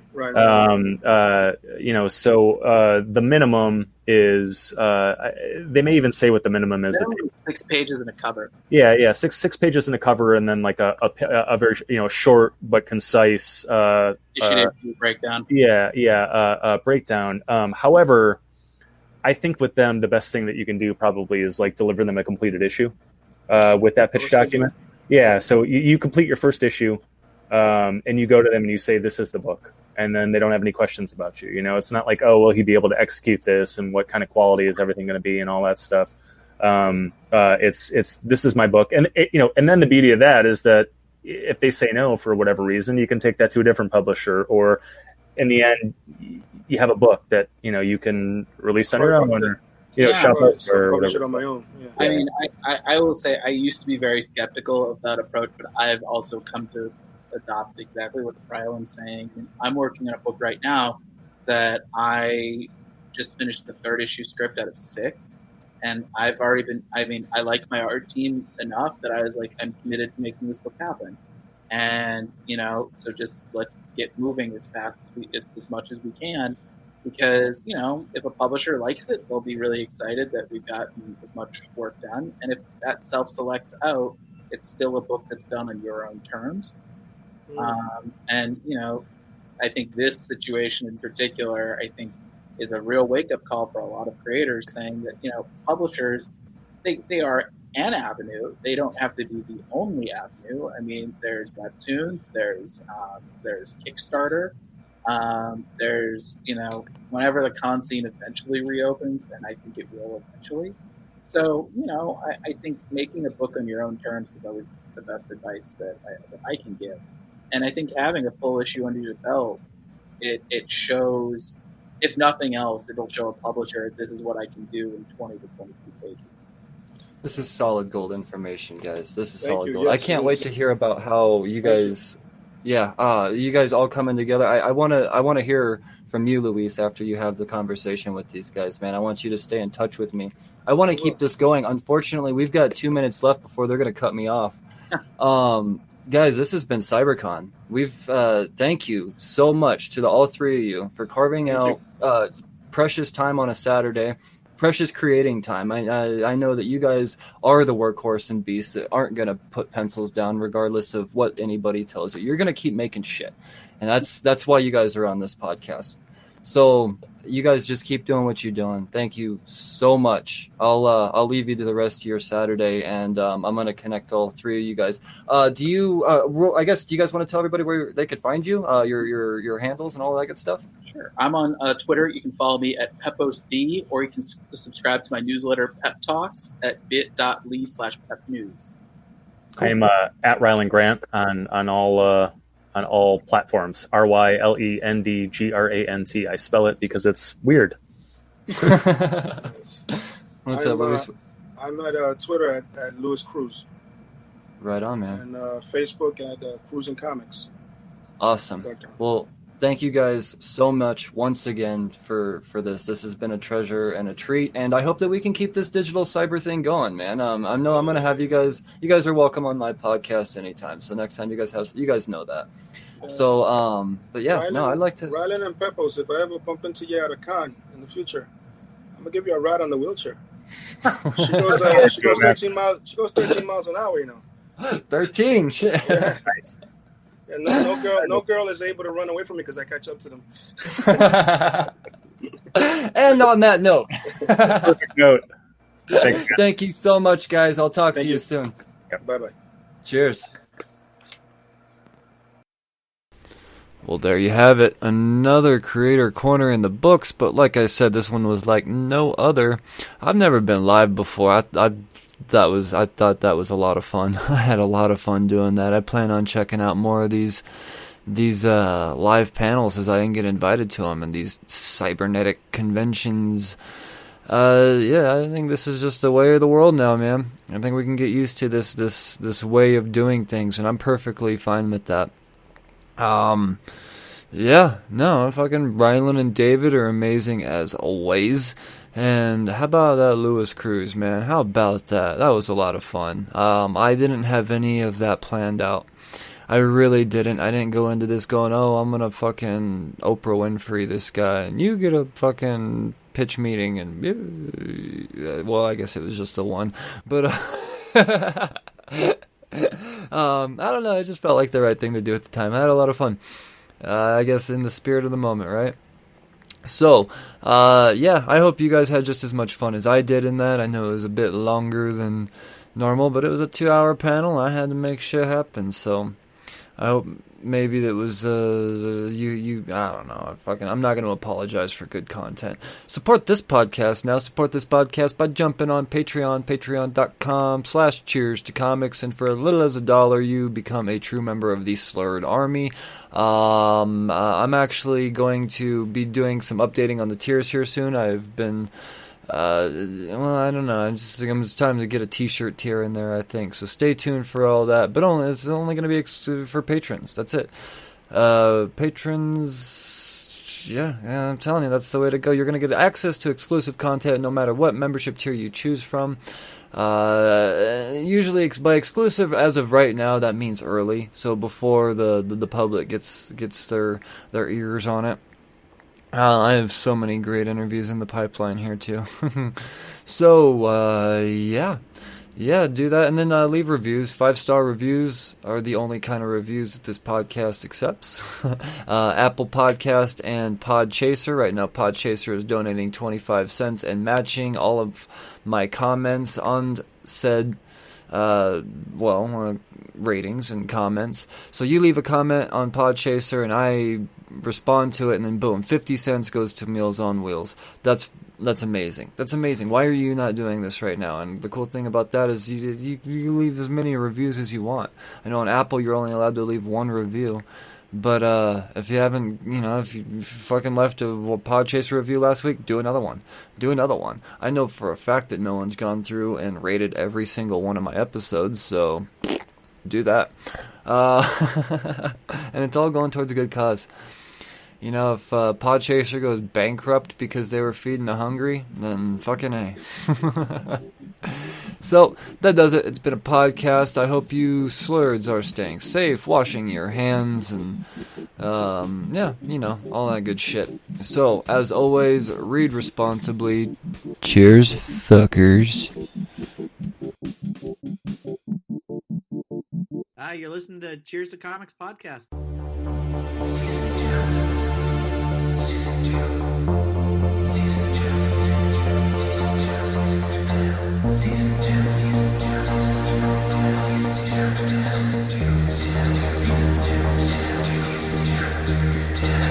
2. Lit Gaming Arena. Coming soon.